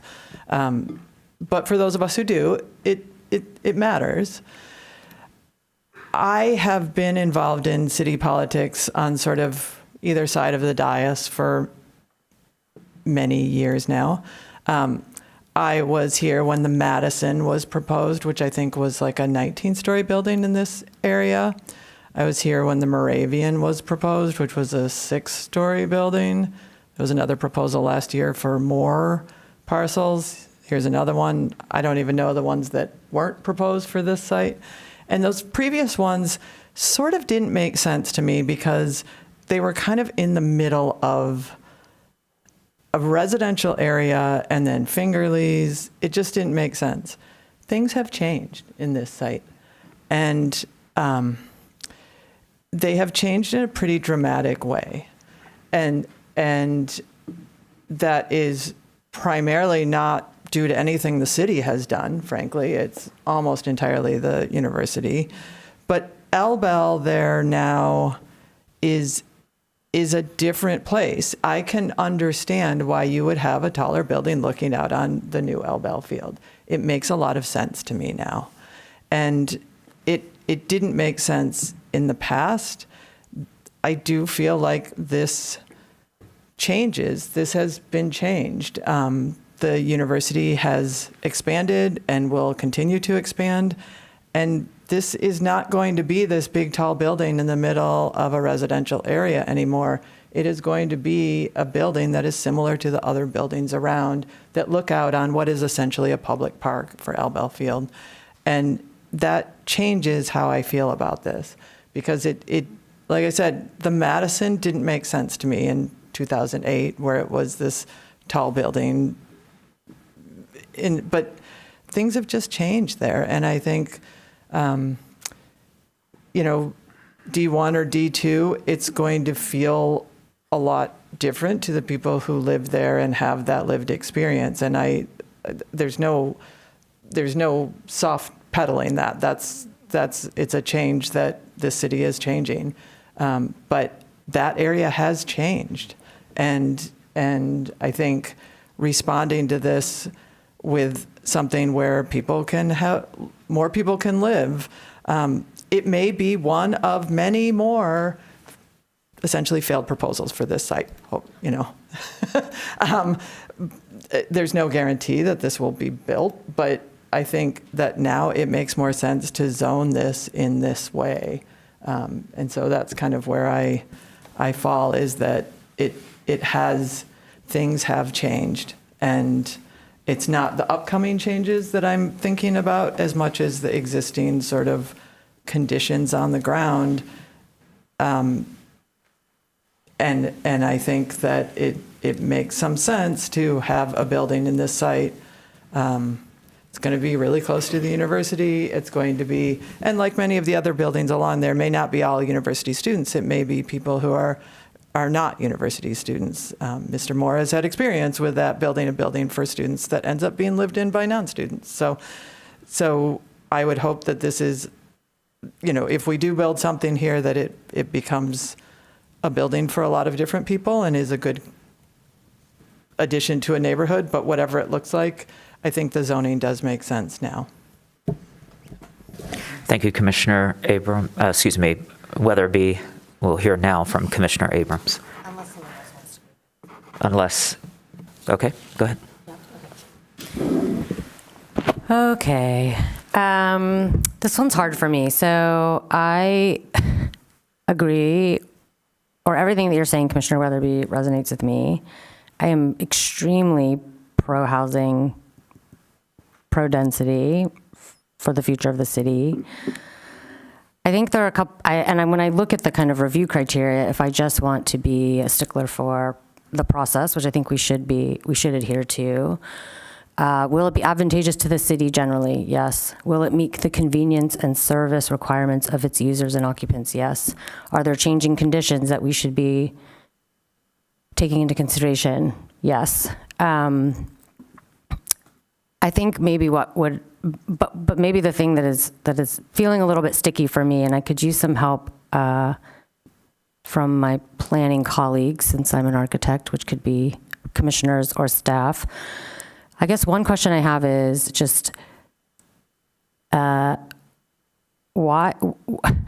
to understand kind of spot zoning of a single project, which will now be a little island of D1 with a midtown character overlay, which also is completely discontinuous in a sea of other stuff, and when and why it wouldn't be more appropriate in this case to pursue something like a PUD where at least we could get public benefit, or something like that. So this, because I take Commissioner Mills, I was always bringing up this point, which is like, once we rezone, that's it. And anything that fits in there, then we're looking at a by right development, right? So I'm just thinking about it like that. I'm also not looking at the rendering, and I'm not looking at how many units, or is it going to be electric or not, and none of that stuff is actually binding. The only thing that's binding is the area height placement, FAR, blah, blah. Yeah, so maybe just in terms of planning practice, I feel like we have been taught that that's something we're not supposed to do, this kind of spot zone, and I'm wondering why it's appropriate in this instance. And is it just about where we see the future going? So do you want to direct that question first to staff, and then? I would love to hear from staff, but also maybe from colleagues on this commission who are planners. Okay. We'll start with staff, and then we'll see if any planners on the commission want to answer your question. Or all of you. I mean, I respect all of you and your opinions. No. It seems to be something I solely am struggling with. That wasn't the qualifier that I was making. I know you weren't fishing. I'm just saying I actually value everybody's input. I would love to hear from anybody who has a thought. Great. We'll start with you, Planner DeLeo, since you are a planner. I think regarding spot zoning, you generally don't want to do that. And it's not because it's a one isolated district among not the same as others. But what you don't want to do is you don't want to have a tiny island that is not consistent with your plans, with your comprehensive plan. That's what spot zoning is, when when zoning is treated almost like a favor. But when you are rezoning by owner initiated, right? It's going to be leapfrog. When you have a master plan or a comprehensive plan that says, whatever it says, this area should be higher density residential, it should be upzoned, or even this area should be downzoned. And if you don't do city-initiated zonings to make that happen, like we did with the TC1, then you just rely on, this one coming in one year, this one coming in another year, and that's how. And so this would not be spot zoning because this can be viewed as implementing the master plan in an owner-initiated way. And why not a PUD? The intent of the PUDs is when you have a land use, an actual land use, or construction circumstances that are so unique they don't fit into existing zoning. And that was the original intended purpose. And that made a lot of sense a long time ago when we had very strict separated land zoning districts where you could not have a office and a hotel on the same site. No conferences for that office because the land uses were separated. Now today, our zoning is much more integrated. Districts, I should mean, and our permitted uses. And today we use the PUD, not so much because it's an actual unique land use. I mean, to be honest, a residential PUD is not a unique land use, but we use it when we want a very customized set of standards for that development or standards for it. And so why not a PUD here? Well, first off, the applicant has to initiate it. But since this is so in keeping with the existing and the proposed comprehensive plan, and then honestly, this is a run-of-the-mill land use. This is, at the end of the day, this is just multifamily residential. So this doesn't seem to need or justify a PUD. There's not anything unique about it. But I say this in a good way. Like, this is the direction we want to go, and we shouldn't have to be customized for it individually. And I'll stop there. Thank you, Planner DeLeo. Do you still want to hear from your colleagues at the table? If anyone wants. Let's start. We'll start to my left to see, and then we'll move our way to my right. You can pass if you do not want to. Okay, to my right. You can still pass, Commissioner Norton. Well, I'm troubled. I'm grappling with this myself for a number of reasons. So I'll make a number of points. I do wonder why we're dealing with this now. We're so close to adopting the updated plan. It's not clear to me why this is happening now before that plan is adopted. We're only a couple of months away, maybe. I get that developers' time is money and that's a cost to them to have to wait. But it does put us in an awkward position for that reason. And while I agree that the economic development plan should inform the master plan, I don't agree that it's driving the master plan.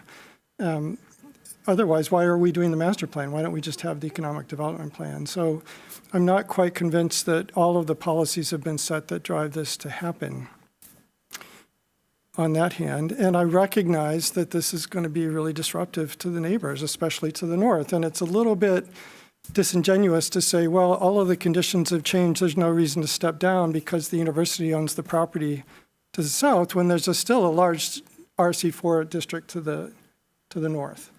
And what's being proposed is discontinuous that way.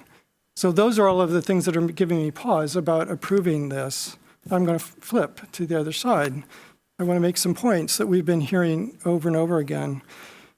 Folks are really hammering hard on all we're interested in is affordable housing, and the only way to provide affordable housing is for essentially the city to build affordable housing, and that any other kind of housing is bad. We don't live in a planned economy where the public is going to provide publicly subsidized affordable housing. We are doing that to some extent, and that makes us unique from a lot of cities around this country that don't. So we're already stepping in that direction. But the reality is we have a severely constrained supply of housing. And the only way we're going to get around that problem is to allow more building of housing. So it's a bit disingenuous to say that this project is not serving our needs because it's not providing low-income affordable housing. No, it's adding to the housing supply, and that's a huge factor that we should be taking stock of. It's also disingenuous to be harping on developers because they make money building. We don't live in a planned economy where government builds everything for us. We have to rely on the private market, and the only way developers are going to build is if they can make money building. So that's just a red herring to argue these developers are going to make money, therefore it's a bad project. We should be thinking, so I want to set that aside too. We should be thinking about if we rezone this to D1, it does open the door for anything else that could happen in a D1 district, and we should think through that carefully. That's going to be a little bit of pause. I will point out, so I'll say this again, I'm not the city's council, but it is entirely conceivable to do conditional rezoning where one of the conditions is that the project will be built for a limited number of kinds of uses that could otherwise happen in a D1 project. So in other words, it could be, the condition could be that this property will only be developed for multifamily housing or whatever use that would be. So the conditions that are being proposed, I agree with staff. I'm not really sure why the height limit and the second condition are being offered. But if we're concerned that this opens the door to too many things that we don't want to contemplate, we could ask the developer to proffer a condition to constrain how the project might be used under the rezoning as well. That means asking them to come back and not approving it tonight. I think the reality is if we're going to say, yep, this is in keeping with where we're headed with the plan, then it's making clear that the neighborhood that's in between this property to the downtown is really lining up to be redeveloped for higher density downtown style development. And I suspect that's what folks in the audience are really concerned about, that that's where this is heading. But that's where this is heading if we follow the CLUP as it's currently been proposed. So in a way, Planner Delio is correct. It's more about timing and how are we gonna play this out. So I'm not sure that I answered your question. I'm grappling with this myself as well. I will also point out the university just bought up a whole bunch of property on the other side of the street and tore all those homes down, and I'm quite sure something large and substantial is going to go up there as well. So not only have conditions changed, but conditions are changing fast. And I guess I'll come back to the last thing, spot zoning. I really don't think this is a case of spot zoning. I think Planner Delio is correct.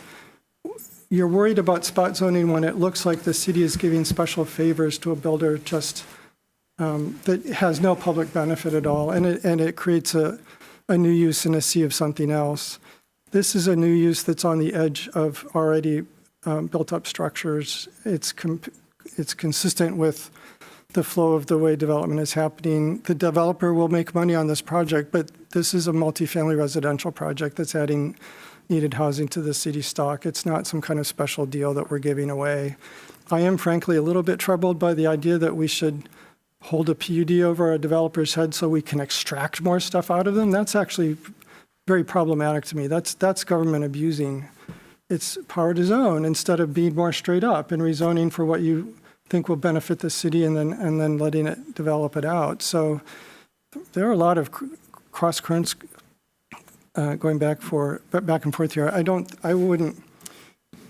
It's in the floodplain. That's not ideal, but you can build. Or it's in the floodplain, not in the floodway. It's not ideal, but you can build to standards that way. It's not. I don't think it's a spot zoning problem. It's definitely signaling a change of the neighborhood.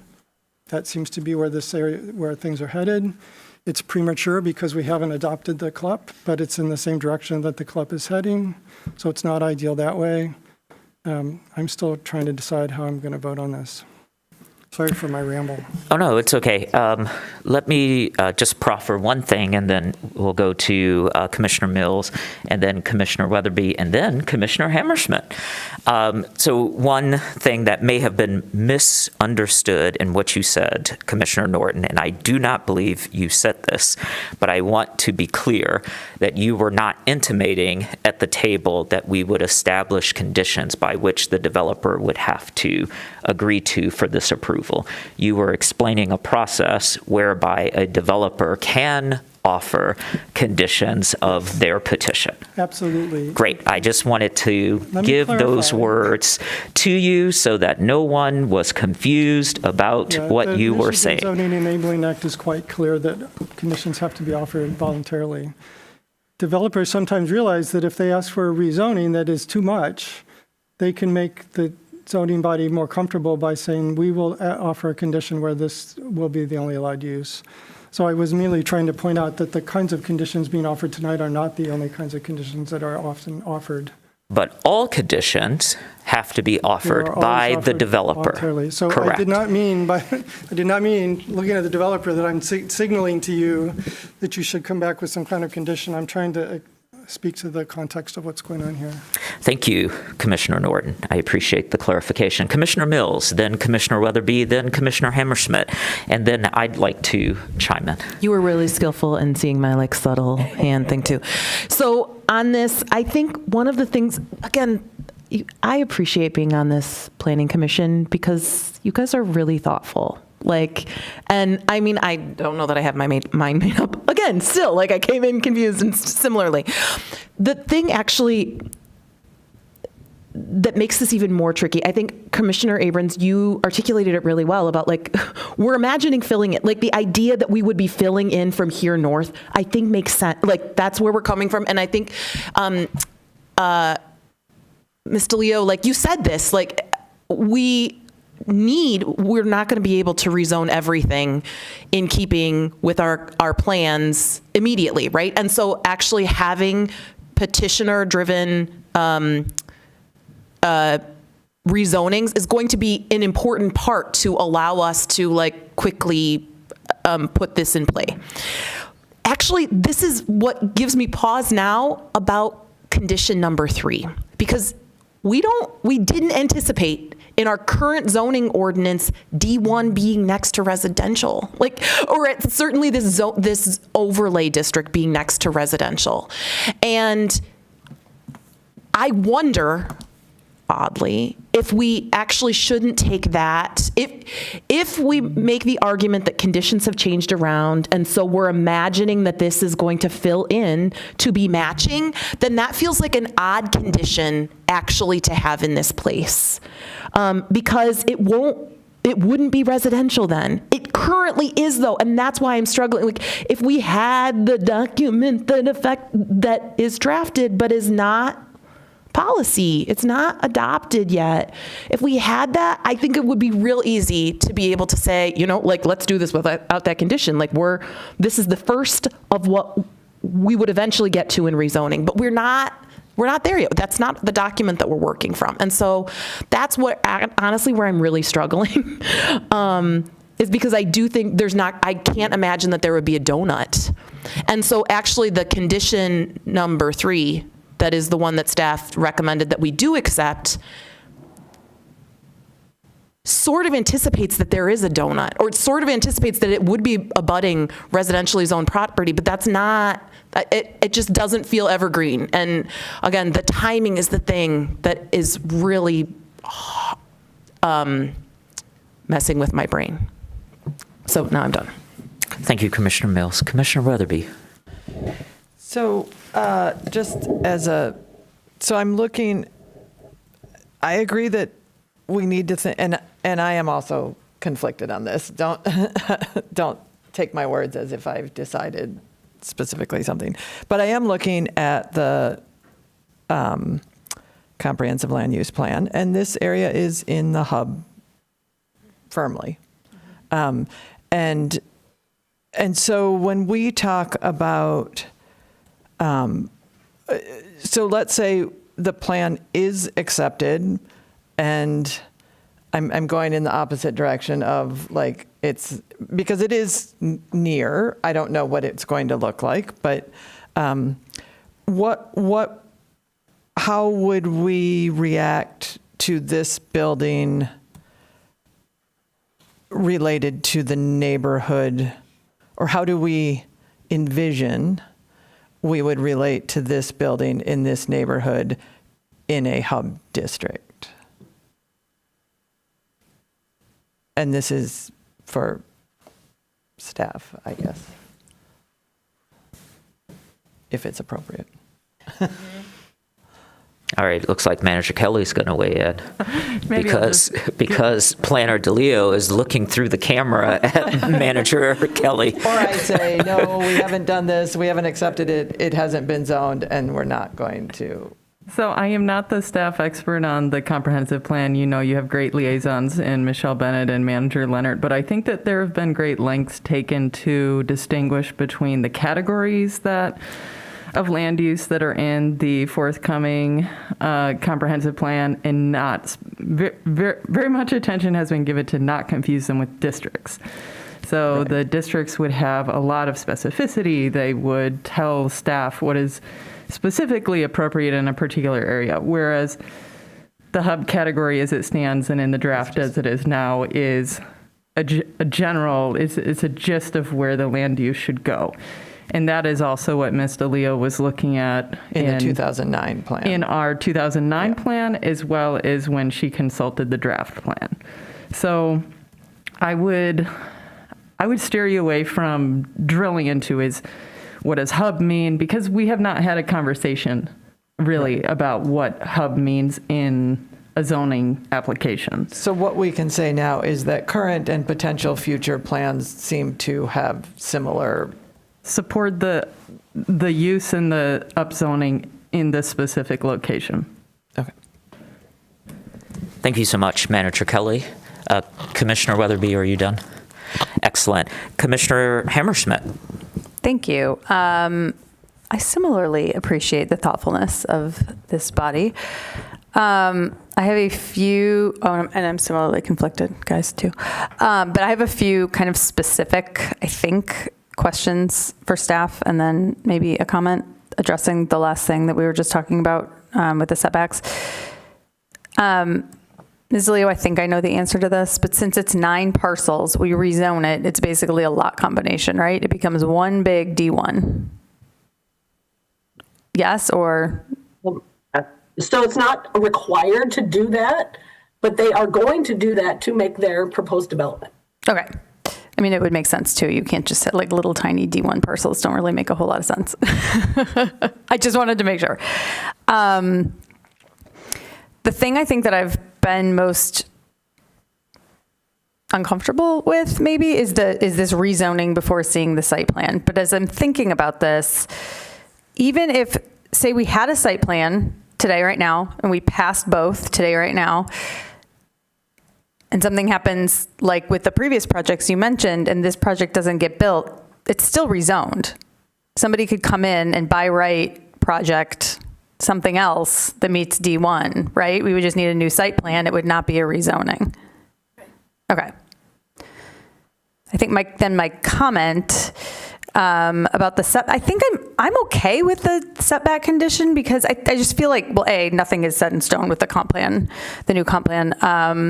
But B, like the conversations we've had at this table when talking in the future about area height and placement, like we've talked about like acknowledging the current built form, and looking at step downs and things like that. So I think to protect the current character and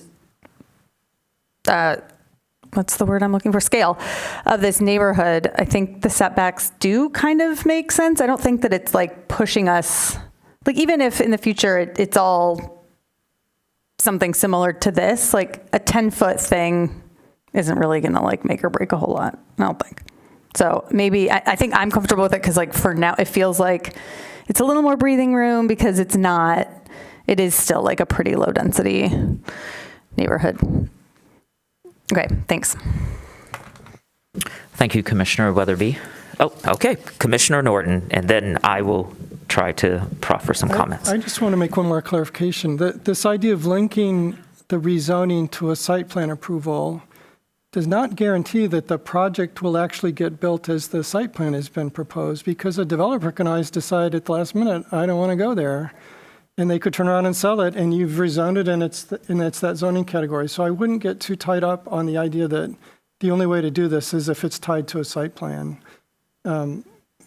as if that's going to give us some kind of protection against something that we don't want to see coming. I don't think that's a realistic expectation. So really the question to address is, does a D1 rezoning here make sense in general for the kinds of things that would happen with it, given where the 2009 plan was and where the upcoming club appears to be going?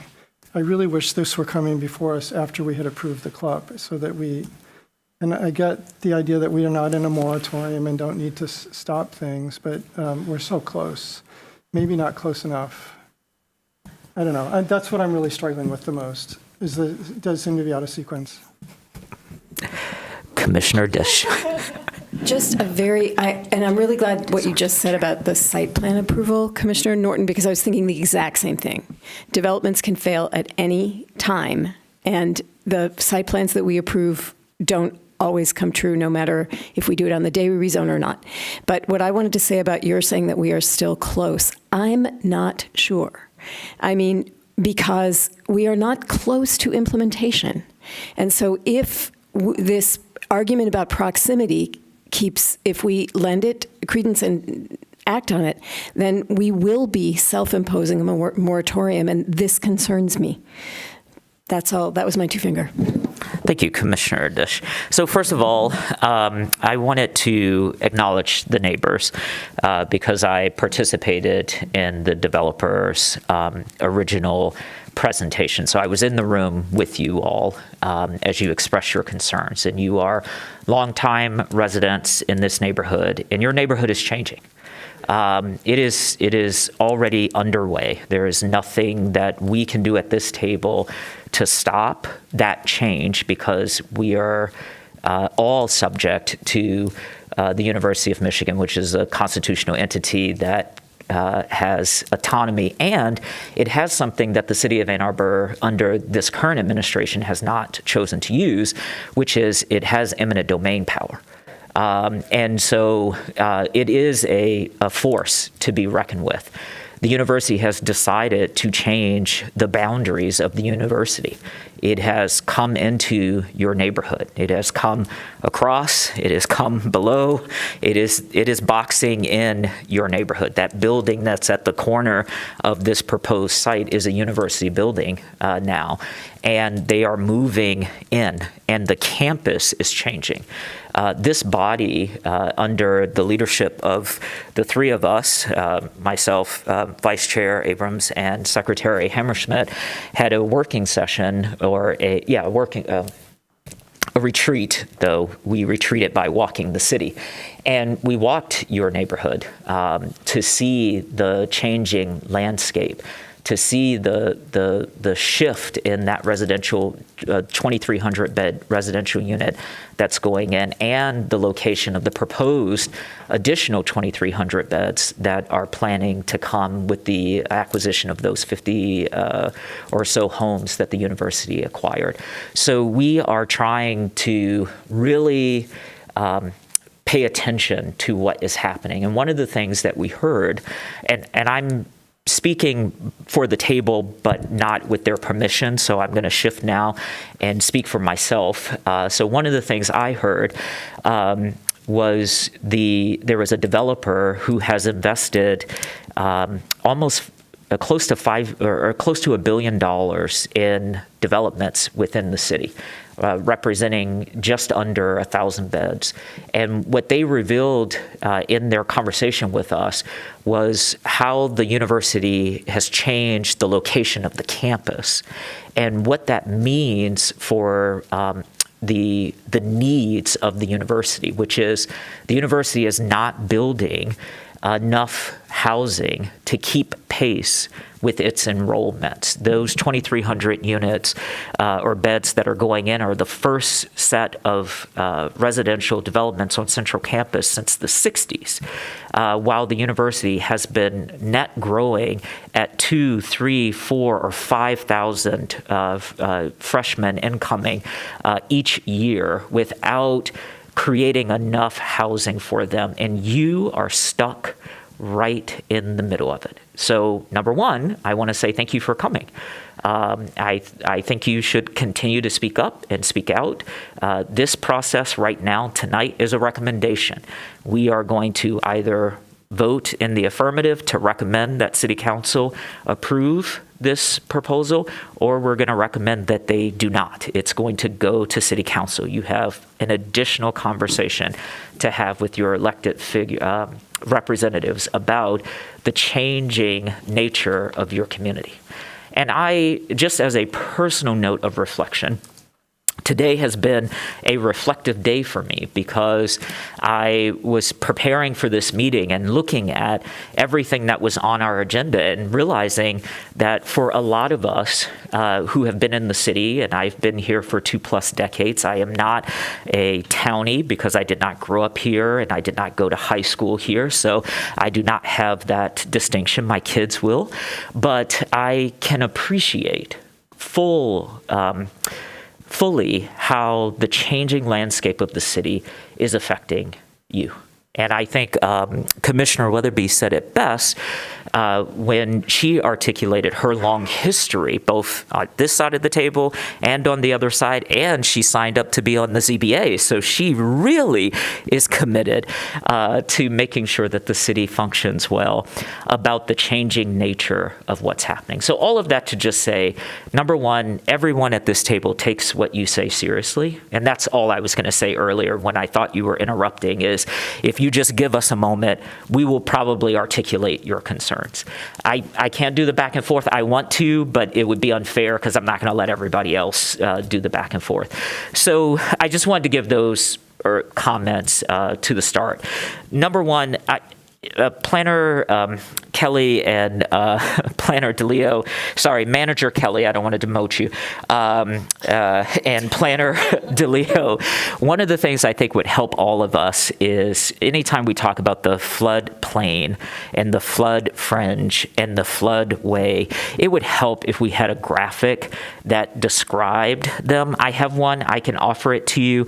It's up. I actually did a blog on this the very first time this came to the table, and I needed to understand how it worked so that both those of you that are in the public can understand the city has very strict guidelines about what can be built in the floodway. That's where the water is. The flood fringe is where the water may go, and then the flood plain covers the whole thing. And I think our city's regulations are greater than state and national recommendations for what to do in that. So this is an area that I believe the city, among a lot of areas that the city works in, they take this very, very seriously. And I think in the back and forth that we heard from Commissioner Mills to Planner DeLeo, that if the map changes, that changes what the developer can do in that space. And everybody will conform to the standards. There are no ways around that. So I just wanted to state that for the record. In terms of timing, one of the things that I had the privilege of having, I think, maybe an hour-long conversation with Planner DeLeo a couple weeks ago, and she just elucidated some of what we're seeing tonight, which is something she said at that meeting to me. She said, a petitioner can come and request a rezoning at any time for any reason. So this is something I think Commissioner Adams was trying to articulate, is that it is a petitioner-initiated rezoning, and so we should treat it as such.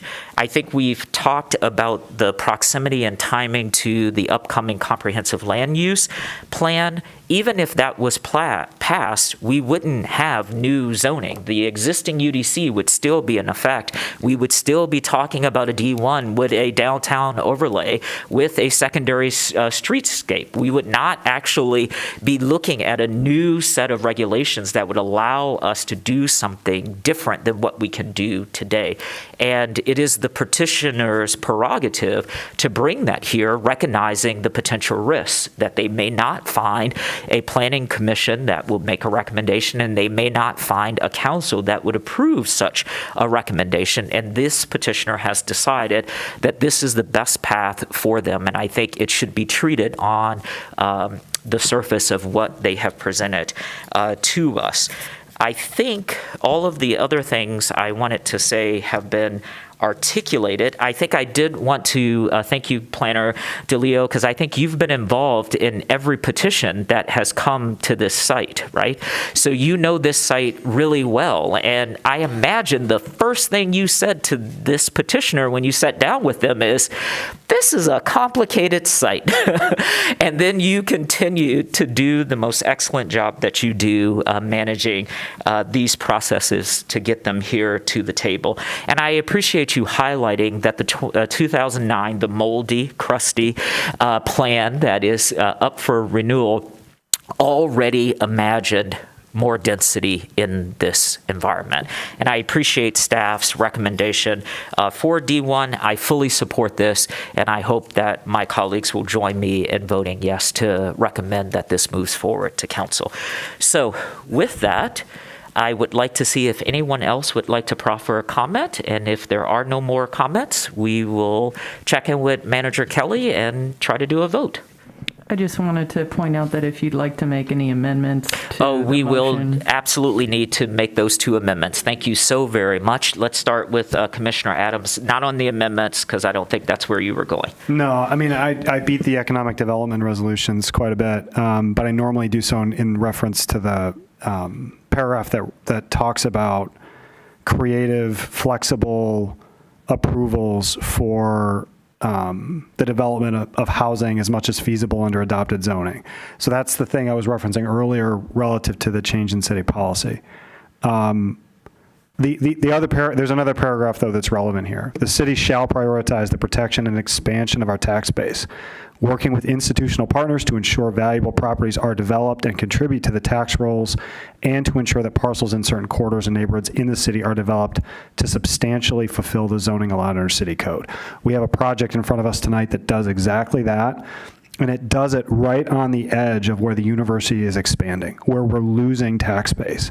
We have to find reasons to say yes to projects like this. So with that, staff has recommended that we amend the proposed motion by striking the maximum height and keeping the 10-foot setback, but rejecting the design requirements of the downtown authority. Did I get that correct? Would someone like to move that? So moved by Councilmember Dish, seconded by Commissioner Adams. On the amendment to the motion, is there any discussion? This is not you agreeing to vote in favor. This is just on the amendment recommendations from staff. Seeing none, are you ready to vote on the proposed amendments to the motion? Can I do that by a voice vote, or do we need to do a roll call? I'm okay with a voice vote for the... I am as well. Thank you. All those in favor, say aye. Aye. Any opposed? The motion carries. So now the motion is amended per the staff recommendation. And now on the amended motion, is there any discussion?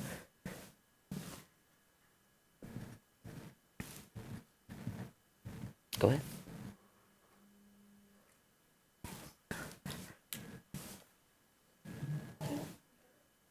Seeing none, Manager Kelly, are you ready for a roll call vote? I am ready. On the amended motion, Commissioner Norton. Yes. Commissioner Adams. Yes. Commissioner Weatherby. Yes.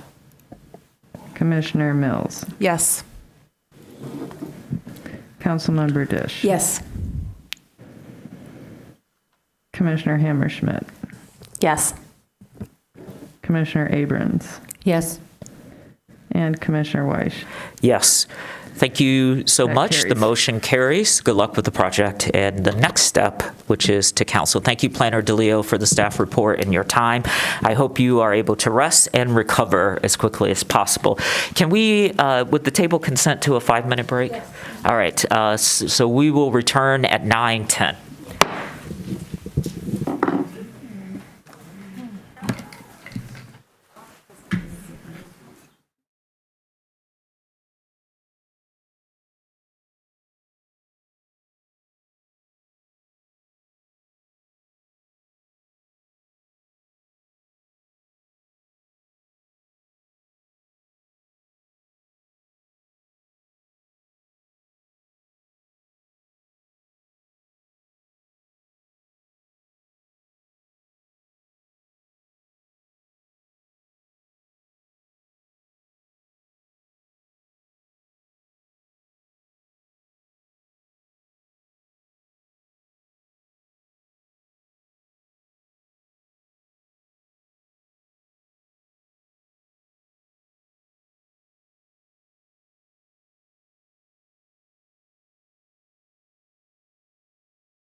Could you bring them to an end?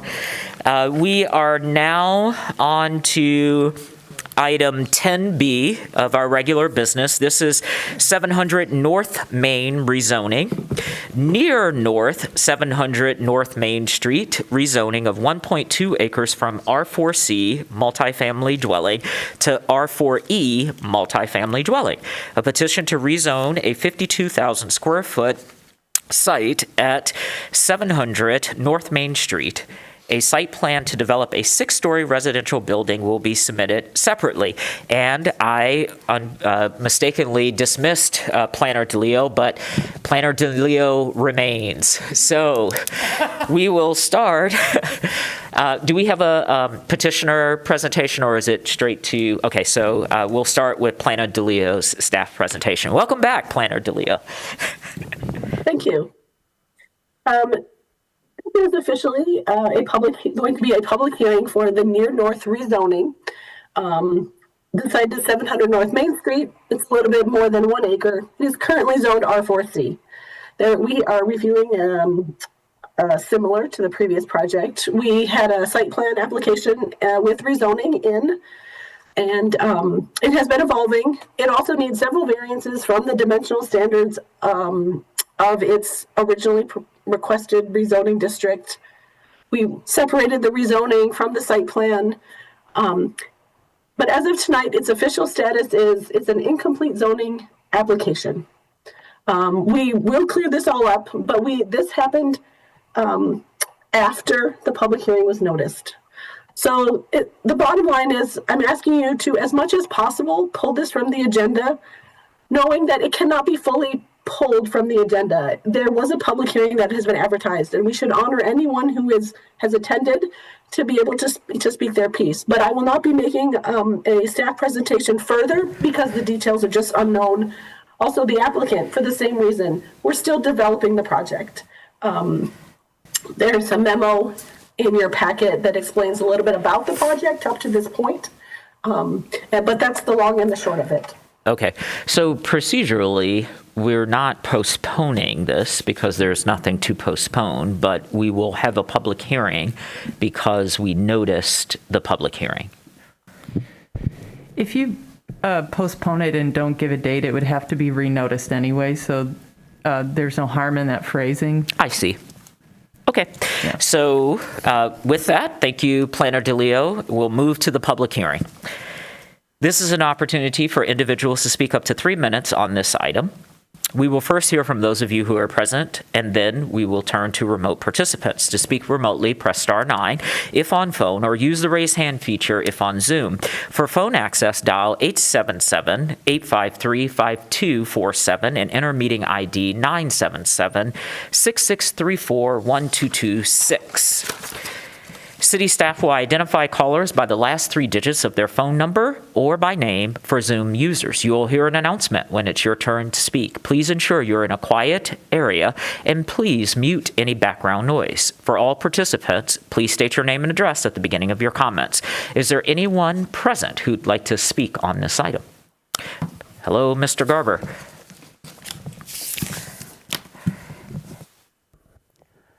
Thank you, Chair Weiss. Ken Garber, 28 Haverhill Court. I know this is not really a public hearing, that it was noticed in error, and that it will be continued later. And I know you have a whole huge pre-PUD presentation coming in, so I don't want to take up really much of your time. I just want to point out that this is another case of a rezoning coming in ahead of a site plan, apparently, because there's some variances that are required. And I acknowledge the fact that if you approve a site plan, it doesn't mean that that site plan will be built, that really it's the rezoning runs with the land. And so there isn't this obvious link between the site plan and the rezoning. Nevertheless, I think it's best if the rezoning is considered with the site plan together in general, because I think they inform each other. I think it's a much more productive conversation. I think we know a lot more. Even if that site plan is never built, it still is something that can inform the zoning and vice versa. So I would just hope that you take that in consideration in sequencing these discussions and votes. Thanks. Thank you, Mr. Garber. Is there anyone else in chambers who'd like to speak on this item? Seeing none, do we have remote participants who'd like to speak on this item? We do not. I shall close the public hearing. So we're gonna take up this motion. I'm just procedurally. There's a motion in your chair script. No, I haven't. I'm just. Yeah. Okay. I would prefer you to take that one, and that will ensure that you can renotice it at an appropriate time. Great. So the Ann Arbor City Planning Commission postpones this petition until it can be renoticed at a future date. Moved by Commissioner Abrams, seconded by Commissioner Dish. Any discussion on the motion? Manager Kelly. I just wanted to point out that, staff have been under a lot of directive to move applications forward more quickly. We've been asked to consider many more things with conditions. Along those lines, it follows on the resolutions from council, and that's all to say that sometimes this is the result. Sometimes you make a gamble for something that it requires a public hearing, rezonings, unless the state regulations change, we have to do that. So it requires a lead noticing time, et cetera. And also this tees up nicely what you have later this evening, which was the whole reason why you relax some of the standards around the public hearings is because there's a lot of calendar math involved in these. So I just wanted to share that for context. Thank you. Any other commissioners? Seeing none, can we, it looks like we can do a voice vote. I don't even have to ask. All those in favor? Aye. Any opposed? The motion carries. That carries us to agenda item 10C. This is an amendment to Chapter 55, the Unified Development Code regarding community participation requirements. A proposal to amend Section 5.28.4 Community Participation Requirements to require posted signs in addition to the written invitations and mailed announcements for Type 1 and Type 2 community participation, with regulations for the content, placement, and timing of the signs. We will have, I think, our first staff presentation by Planner Berger. So this is an exciting evening for you. And I think you have a special guest in the audience to see that all happen. So we're rooting for you.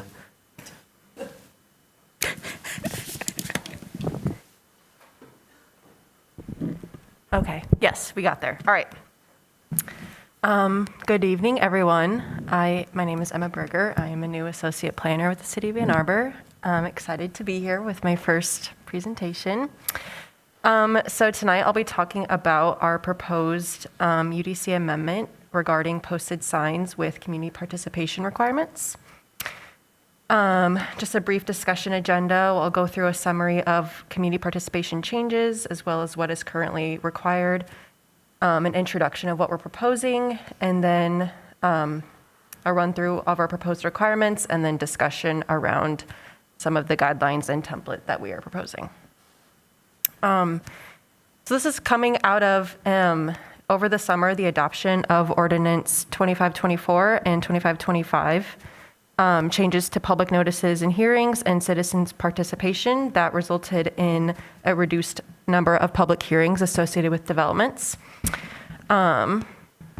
This proposed language that we are proposing tonight adds a signage requirement for both Type 1 and Type 2 projects. Research on developer signage in other communities was presented to the ORC in July, and then in the September ORC meeting, proposed signage, posting duration, placement, and content requirements were presented to the ORC again. So this will be repeat info for about half of you. So an introduction, staff proposed amendments to section 5.28.4 community participation requirements to add a posted sign element. These posted notices are intended to have the same descriptive information currently required for community participation meeting invitations, announcements, and public hearing mailed and posted notices. and there will be no differentiation between type 1 and type 2 signs in terms of size, content, and placement.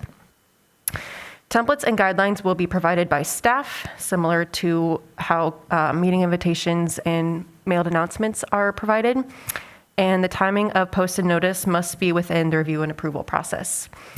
And the goal here is straightforward compliance. There was discussion around leaving signs up post-approval at the September ORC, but today's presentation has the most streamlined version, just to begin with, to ensure clarity with staff and developers and to avoid review delays. So as a summary, the existing community participation requirements for type 1 are community participation meeting for those addresses within 1,000 feet, meeting invitations using city templates, a meeting participation report, and then timing requirements.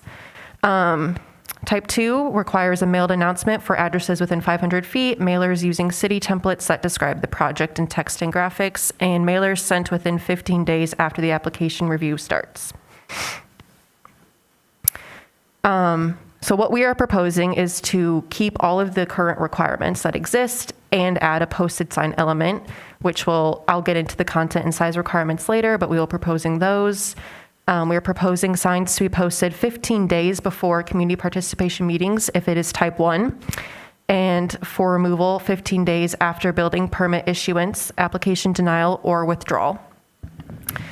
For type 2 signs, we are proposing requiring posting within 15 days after acceptance for review and removal 15 days after building permit issuance, application denial, or withdrawal. So this slide will include things that we are proposing to add to code. The first being petitioners must install a durable all-weather sign on all property frontages using PDSU provided guidelines and templates. The signs must include file numbers, the main address, petitioner's name and point of contact, project name if applicable, site description including all addresses and current zoning designation, project description and text and graphics, and community participation meeting information for type 1 projects only, and then finally a QR code linking to the Engage website where project information will be uploaded for viewing there. As I mentioned, the deadlines for type 1, it's related to community participation meetings, and then building permit issuance or denial or withdrawal, and then type 2 would just be when the department accepts it for review. So this slide is reviewing, did I skip 2? No, okay. This slide is reviewing the template that we're proposing, so this will not be in code. This will be something that staff will provide to petitioners. And I put in the code is on the left side, I should say, but the right side is the proposed draft template. So this is the layout that we have right now, with the file number, main address, applicant, and point of contact, and project name and description on the left, the QR code nice and big on the right, and then any graphics that the petitioner may have in the bottom. For size and placement, we are proposing a minimum 3 foot wide by 2 feet tall, as per the discussion at the September ORC. We'll be requiring 1 sign per frontage in a prominent location, and there will be multiple signs required if a site does have multiple frontages. Visibility from public right-of-way, and then freestanding signs must have posts at least 1 foot high and be sitting at least 2 feet above grade for visibility. As stated before, durable all-weather material, such as corrugated plastic, will be great. Metal or wood posts if it's freestanding, or affixed to an existing structure like a fence, if that's the case, and then non-illuminated. Specific design elements include a black text on a white background for the main body, green color blocking allowing for header and footer per the diagram, sans serif typeface, font sizes, and then just some other notes. The developer posted signage will be exempt from the standard Unified Development Code sign requirements. And the planning department will not be responsible for monitoring, posting, or maintaining signs during the review process. And then finally, developer responsibilities. This will be in the guidelines. The property owner or applicant's representative must contact sign company, arrange for sign preparation and placement, and then provide photographic proof of sign posting via email to the planning department. Applications without verification of these requirements may have their review cycles paused and will not be scheduled for Planning Commission review. And that is all. Thank you so much for your presentation. All right, we are going to move to a public hearing. This is an opportunity for individuals to speak up to 3 minutes on the item. We will first hear from those of you who are present in chambers, then on remote participants. To speak remotely, press star 9 if on phone, or use the raise hand feature if using Zoom. For phone access, dial 877-853-5247 and enter meeting ID 977-6634-1226. City staff will identify callers by the last 3 digits of their phone number or by name if on Zoom. You will hear an announcement when it's your turn to speak. Please ensure you're in a quiet area and mute any background noise. For all participants, whether online or in chambers, please state your name and address at the beginning of your comments. Is there anyone present in chambers who'd like to speak at this time?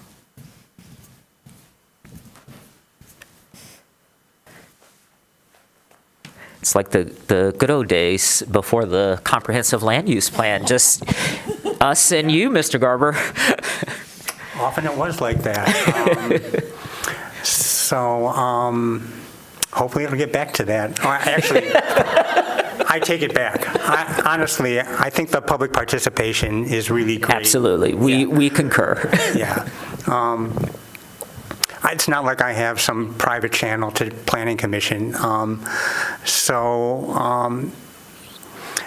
guess on the subject of the sign ordinance, I haven't really been following the process or participating in the discussions before, but it looks sensible to me. I'm reassured by the fact that there will be no difference in content between type 1 and type 2 projects, so I hope you maintain that. I really have no opinion on the dimensions. It'd be nice to require sustainable materials. Other than that, I look forward to the discussion because you guys have given this much more thought than I have. Thank you, Mr. Garber. Is there anyone else in chambers who'd like to speak on this item? Seeing none, do we have remote participants? There is one hand raised, Mr. Chair. AML, you have permission to address the Planning Commission for 3 minutes.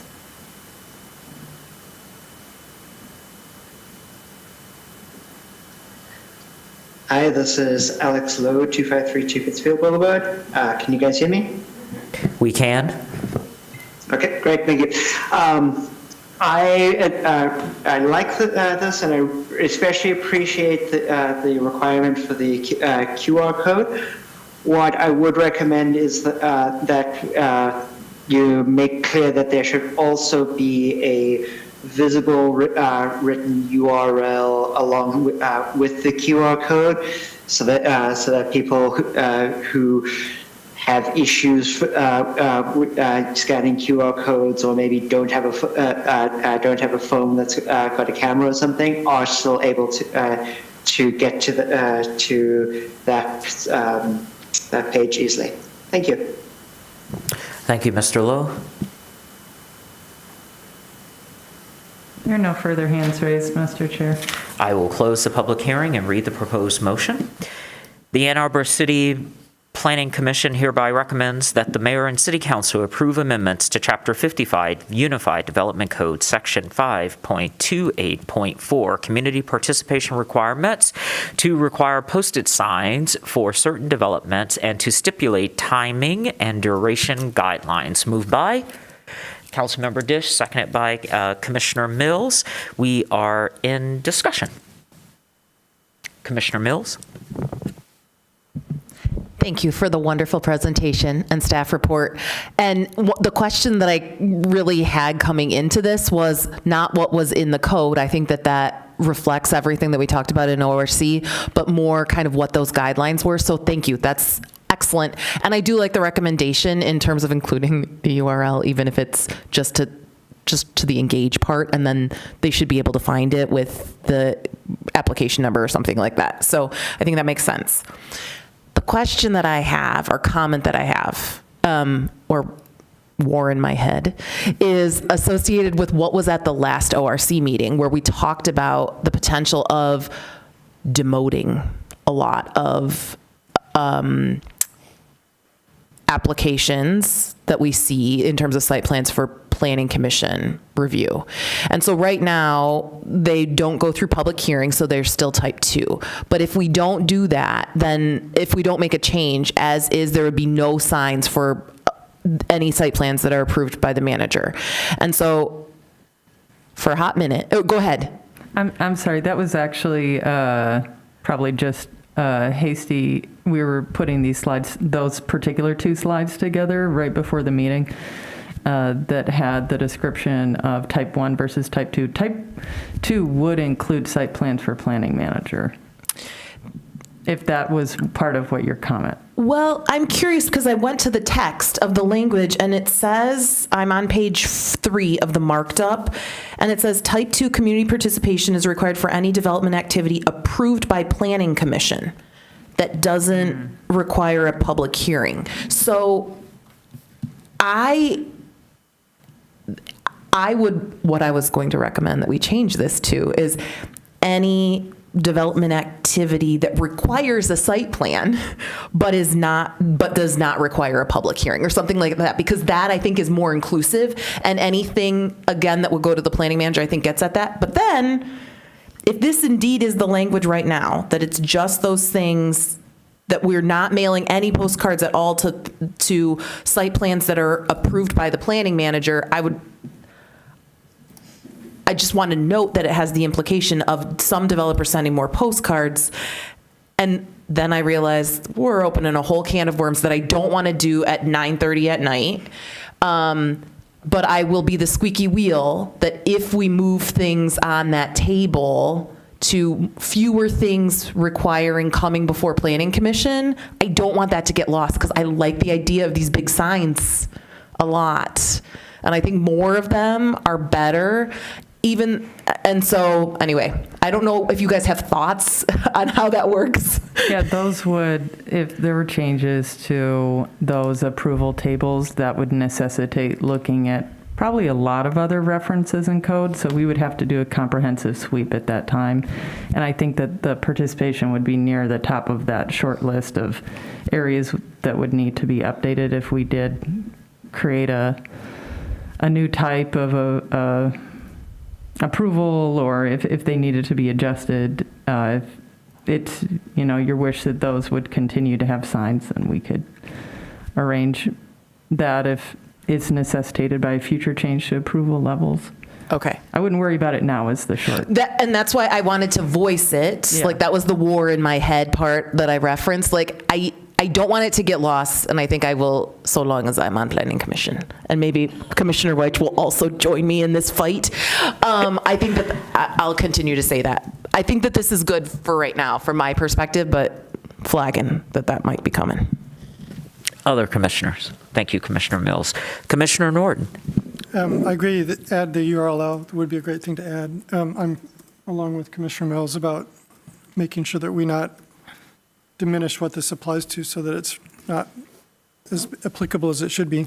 The only other question I had for you is, if I caught it, your presentation made clear that staff will not be responsible for maintaining signs, which is fine, but it didn't state clearly that the project proponent would be responsible for maintaining signs. It just said they have to put them up and then they have to take them down. And there was nothing in the middle about you need to make, if they get pushed over or something, you got to erect them. And that maybe sounds like a trivial thing, but should we make it clear you got to put it up and you have to maintain it too? That was my thought. I'm not sure that would be strictly necessary. So the way that we manage our other zoning requirements and those types of potential violations of property maintenance or so forth is that they're complaint driven largely. If someone says, hey, this is in my neighborhood, and they put it up, it's all falling down and looking bad, we hear about the things pretty quickly. And you would have recourse. It's not universally true that we're going to hear about every issue, but if there was something really looking bad, soon we hope to have a site compliance coordinator.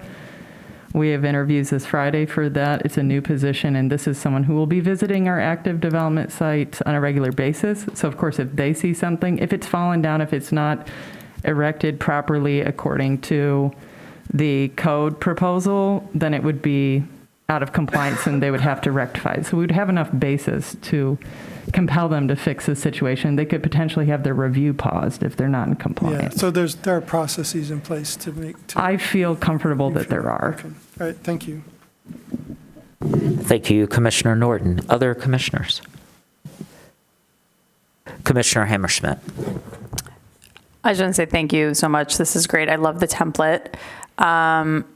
I, similar to Mr. Garber, would also hope that, I don't know that the materials and like where the signs are coming from would be great if they were sustainable, maybe compostable. I have no idea if that type of material even exists out there. But my question is, if a petitioner, have you identified like potential vendors in town that if a petitioner was like, I have no idea where to go to get a sign like this made, that there are like recommendations? I think this is great, and we'll sort of, we'll see how the process goes as people come in and have to make the signs and might have to make some tweaks and stuff. But I was just curious if you'd like done any sort of research on that.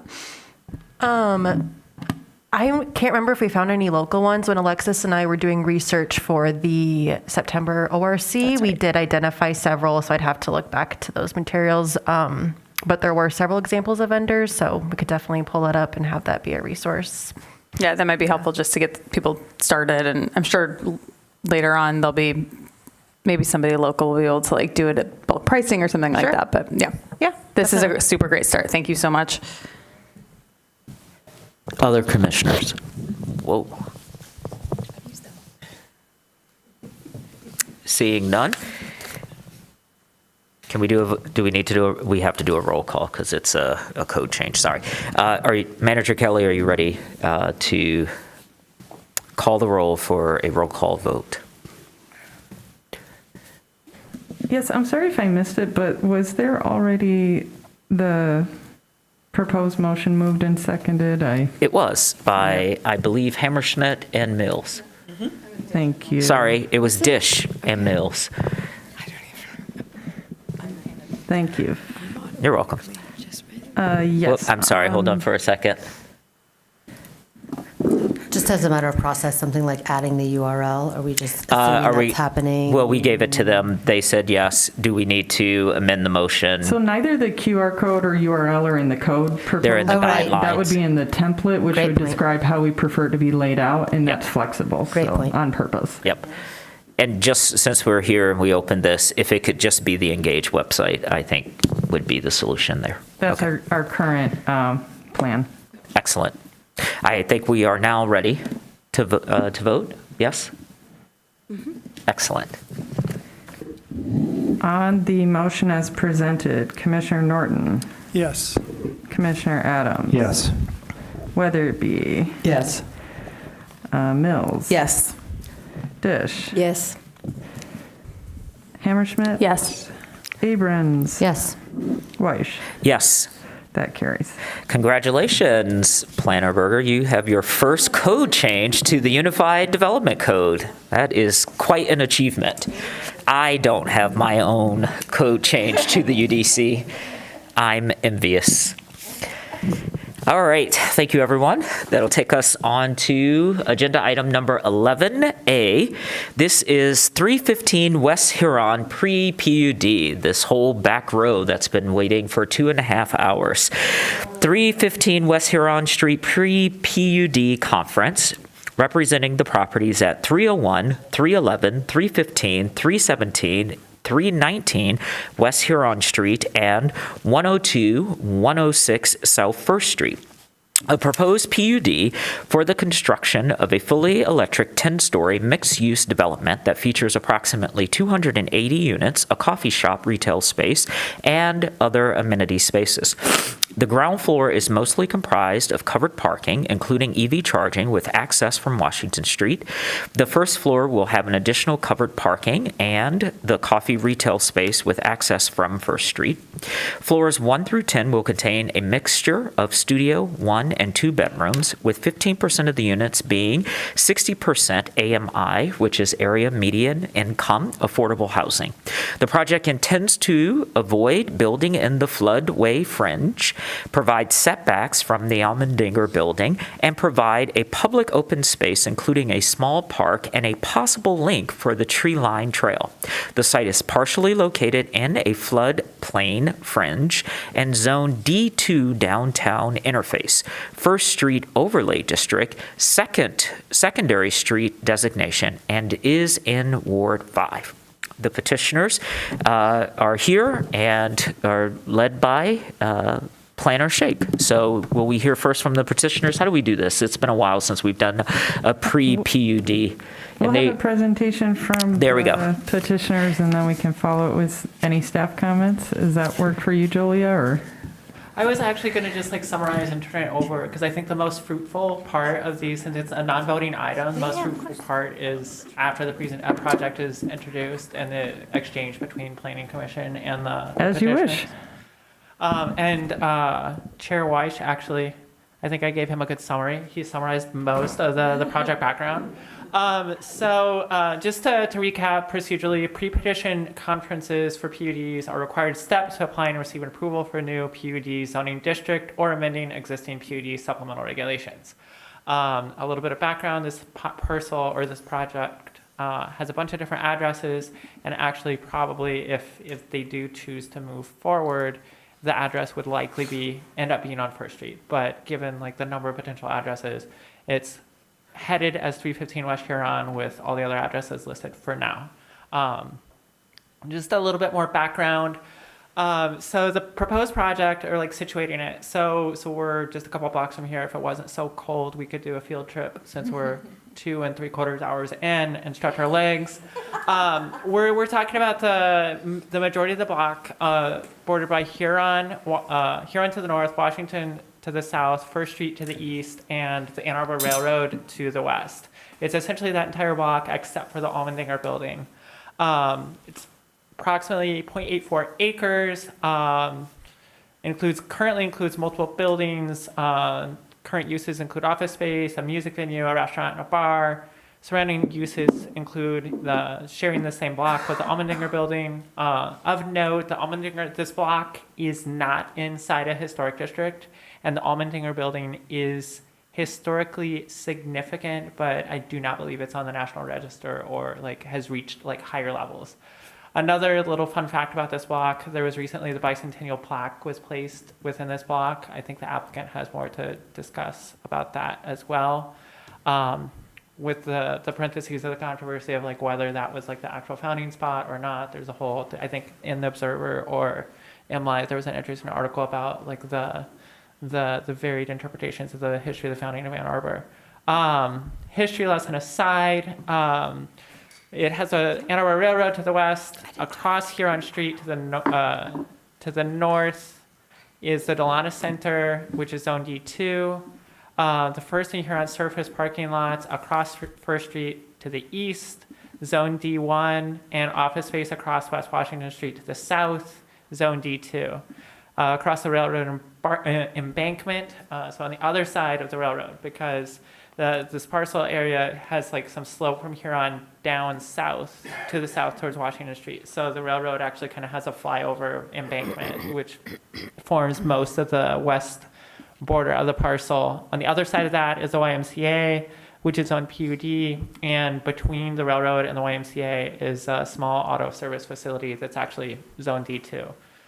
A little bit more, you have this for reference. I didn't in my staff memo, because it's not a staff report, the applicant provided detailed materials, including zoning comparison chart that was included in the attachments, and a very extensive justification for the PUD zoning. In reference in my staff memo, which is kind of an overview of the proposed project and PUD process. On page 3 are the standards for PUD zoning district review. So just kind of summarizing, innovation in land use, variety in design, layout and type of structures, that furthers stated design goals and physical character of adopted land use plans and policies, economy and efficiency of land use, natural resources, energy, provision of public services and utilities, provision of open space, preservation and protection of natural features that exceeds the requirements of this chapter, employment and shopping opportunities particularly suited to the needs of the residents of the city, expansion of the supply of affordable housing units, and use and reuse of existing sites and buildings that contributes to the desired character and form of an established neighborhood. So those are the contours. Just a little bit more background, and then I'll stop. So when would it have been? A month and a half ago, I think. The petitioner explored the possibility of a variance because of some of these like site-specific contexts. The ZBA did not approve the variance for additional height. I don't know if you want to share any insights on that. So they decided to come back and pursue a PUD for this site. There's any quick questions about like PUD process or anything, just to get those out of the way for me that come up already. Otherwise, turn it over and start the more. I'll check the table. Do any commissioners have any questions for Planner Shake? Okay. All right. So with that, we'll have the petitioners come and make their presentation. I think you have 10 minutes to do that, and then we'll have a fairly open-ended conversation since we're not actually approving anything. So we'll sort of give you our feedback and our thoughts about what we're seeing. Yeah, I did. I think it's just a matter of hitting play or sharing it somehow. The keyboard? CTN, we have applicant presentation for the podium. Is there a good way to get it into like full screen presentation mode? Control L. Sweet. Ooh, nice. I'm a Mac guy, so that's very helpful. Yes. Hi, everybody. Thank you so much for your perseverance tonight. I appreciate you doing the hard work of growing a city thoughtfully. I'm Ryan Talbot, Talbot Development, a very creative name, of course, but I'm here to talk to you about 315 West Huron. So a little background on me. I'm a Michigan native. Actually went to undergrad here at U of M and really enjoyed my time in Ann Arbor. Unfortunately for me, I graduated in 2008 when there wasn't a ton of jobs to just walk into in Michigan. And so I had to leave the state for a while. I'd met my wife here at East Quad, actually in the cafeteria where all the magic happens. And she was from San Diego, so it was a nice ticket out to the West Coast, where we did a few years there, a couple years in Austin, where I got an MBA at UT. And then went back to California to work at Apple in product development for a few years on iPhone and then the iPad team. That's not real estate development. My brother-in-law was a developer for quite a while. And he moved from New York to Portland, Oregon to start his own development firm. And things started to go really well for him, and he was looking to expand and grow his business. And so through a lot of conversations, I decided to leave big tech and go work with him in Portland doing urban infill multifamily apartment buildings. So did that there for several years and ultimately came to the conclusion that taking over his company wasn't the path for me. I really wanted to work in a place that I cared about, quite frankly. The work of development takes a lot of time. It takes a lot of pounding pavement in neighborhoods and meeting neighbors and convincing people that what you're trying to do is maybe what's best for the neighborhood. So I didn't really have the heart for it in Portland and decided to finally move back to Michigan after about 15 years away. So a combination of the economy here had turned around for real estate developers. Also the type of projects that I like to do. There's now actually some cool markets to build stuff like this in. So I moved back to Michigan about 4 years ago and got started in Grand Rapids doing urban infill projects. And I've got a great couple of deals going in West Michigan right now. And always knew that Grand Rapids and then eventually Ann Arbor were going to be the target markets for the type of development work that I like to do. So after getting some snowball rolling in Grand Rapids, started to look for appropriate sites in Ann Arbor and came across this one. Started with the what's known as sort of the atrium office building. So the western chunk of this site. Office space is not in high demand right now. Housing is, and so this is kind of a great opportunity for me to come in as an urban infill multifamily developer and try to transform the site a little bit. It became very clear right away that the missing piece to the site was the live nightclub and Last Word bar, and so engaged with the owners of those businesses and the real estate to come up with a solution that works for them, and came up with this concept. I've got Hobbs and Black here as the architect team. Niederveld is the civil engineering. And so we came up with this concept. What I'll show to you tonight is how we are looking at this maybe as a rearrangement of site density as opposed to a pure height variance. I'll walk you through that process. That's the request of the PUD, is to grant this sort of rearrangement of the Lego blocks on the site to get to this building here. And then I'll also talk about in the give and take process of a PUD, what we're imagining is a community benefit for the city as well. And then we'll talk a little bit more about the sustainability and affordability components of the building that I think are really just what you should be doing if you can, and then some other key features of the site. And then I'd love to hear your feedback on, looking at the first applicant who was here, I don't know if I'm supposed to be doing a PUD, quite frankly, if I'm not changing uses and things like that. Maybe I should just be asking for D1 and we build as much housing as we can. But this is the plan we've got to talk about, at least. So that said, so quick summary, 285 units, about 100 parking spots on 2 flat levels on the bottom 2 levels of the building. It's going to have a diverse unit mix. So we talked about studios 1s and 2s. There's actually a lot more refined unit types within that. So some 2-level units, some micros, some sort of penthouse type units. The idea is to build as much of a diverse housing base as we can. It's going to be constructed as sustainably as is feasible under the circumstances. That's a long-winded way of saying that I think a building built as well as we can build it, but actually get it built is probably the best thing to do, as opposed to just put everything down on a piece of paper and have it never pencil. The building will be all electric, even the commercial spaces in this case, and it'll be made of light gauge steel, which is lower embodied carbon, actually physically lighter than a concrete building, so less transportation. CO2, and then the skeleton of the building is actually totally recyclable, which is, these are not like rocket science things. I think it's just like the right way to build something like this. And then we'll be taking advantage of the MISTRA Housing TIF program, which means 15% of the units at 60% AMI. And then some cool commercial space with the possibility of reincarnating the Last Word. If you've been there, it's a really cool, kind of speakeasy feeling bar. Working with the owners of that place to maybe reincarnate it, revision it as a rooftop concept. So that would be, I think, in Ann Arbor first, a really cool cocktail bar with views over the city. I think sounds like maybe if we're losing one thing, maybe we're gaining something else. So. And then I think the real cherry on top is the opportunity to add to the tree line trail, as well as create a new, I'll call it a pocket park, to showcase the Bicentennial Monument.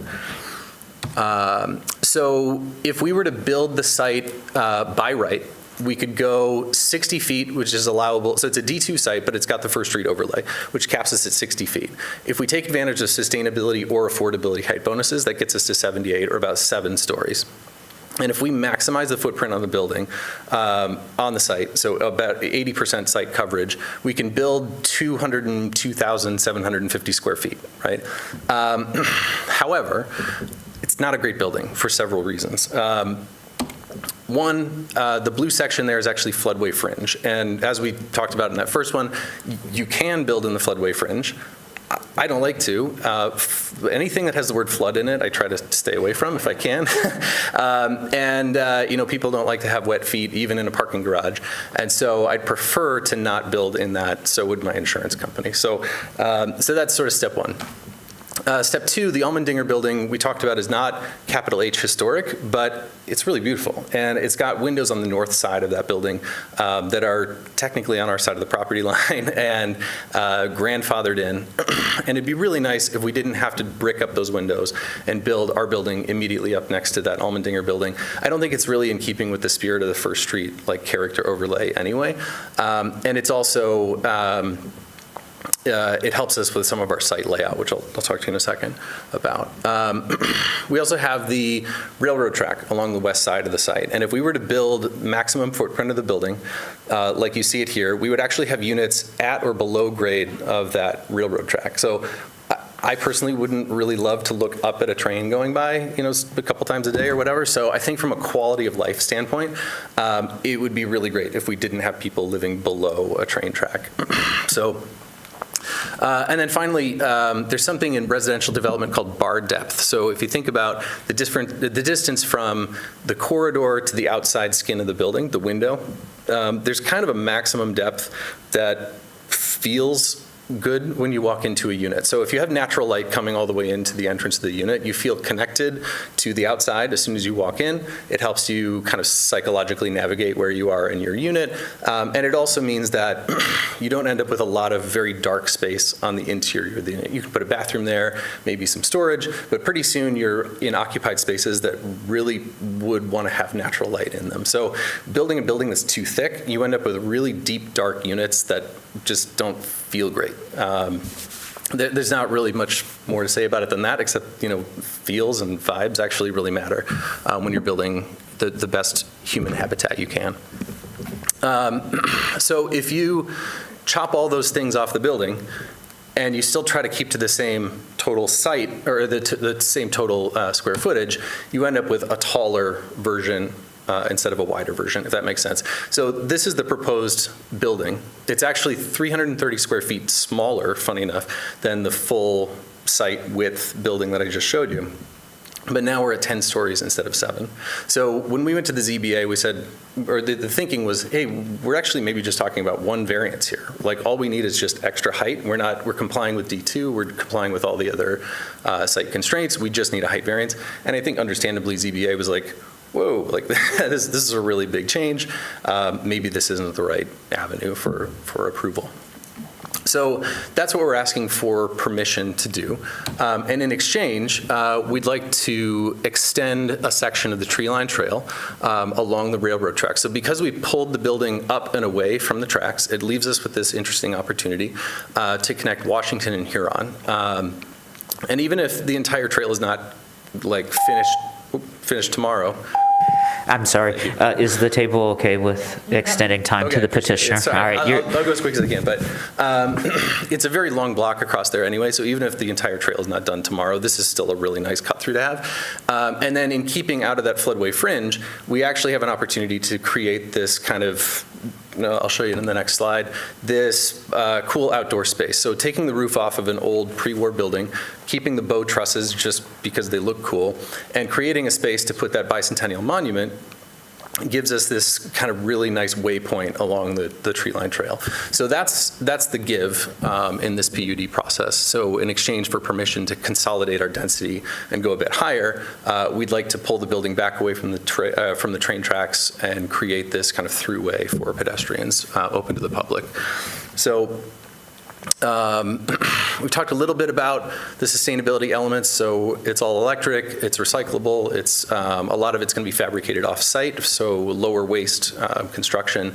All of these kind of good things. I know I'm way over time, but it's okay. Just tell us the story, because it's important for us to hear it. Sounds good. So we're not, well, I mean, we will listen. So go ahead and tell us the story.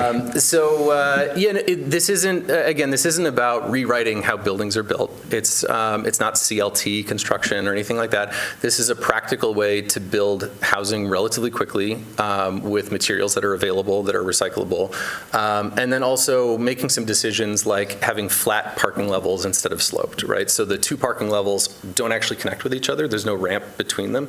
If you're on the bottom level of parking, you're only entering and exiting off of Washington. If you're on the second level of parking, it's only in and out off of First. And the advantage of that is someday, when we're all flying around in autonomous pods, we can actually repurpose those floors. They're flat floors, so you can build more housing. You could build a commercial space. You could put whatever you need to in there, instead of having sloped parking garage floors that you can't really do anything else with. So those are kind of all the nods to sustainability here. And then from an affordability standpoint, complying with the Mish to Housing TIF program and actually building the units, I think is, if you can actually build the units, I think that's the better way to go as opposed to some sort of like fee in lieu type thing. Because there's a couple of advantages. So if you're building what I call a blindly mixed income building, so when you walk down the corridor of this place, you're gonna have no idea that that's an affordable unit and that's a full price unit and that's an affordable unit and that's a full price. They're gonna look the same and smell the same. In fact, the affordable units will probably just be assigned as renters come and require them. So it's not necessarily like the entire lowest floor that faces the train tracks is the affordable stuff. It's just going to be based on tenant needs to maintain the 15%. And I think that, delivering the building that way allows for socioeconomic mixing, which is, I think, a positive thing. And it also means that we take this very premium walkable location and put folks who probably work in service sectors up and down Main Street or something like people who would actually really benefit from walking and public transportation from a budget standpoint, puts them in places where they can actually take advantage of it. So that's kind of the affordability story. And then additional project features. This is a move that I've used in several deals in the past, is to put a coffee shop in the lobby. So it's actually all stitched together. It's not like there's a separate coffee shop that they can lock their front door and the space goes dark. The lobby is basically like a nice big bright space with couches and house plants and whatever. The difference between that and a coffee shop is really just a few hundred square feet of a bar and some coffee beans and some grinders and some people who serve coffee. So attaching that coffee shop function into our lobby space already is both a great amenity for the people who live there, but it's also a really great way to engage the neighborhood, right? So it feels like a space that anybody can walk into, and it's not like you have to have a fob to get in the front door, and you're not invited unless you live there or whatever. So it's a nice way to both have an amenity for the building as well as a welcoming space for neighbors. Talked about the last word on the rooftop. I'd really like to make that happen. It's a little bit complicated, but getting customers all the way up to the 10th floor and back is just something we have to kind of think through and make sure the numbers work. But I think it would be really cool to toast the project from the top floor. But and then a lot of like human-centered or resident-centered design steps. So this actually kind of goes back to when I was working at Apple. We would spend hours trying to decide what the chamfer angle would be on an enclosure or what the finish would be or whatever.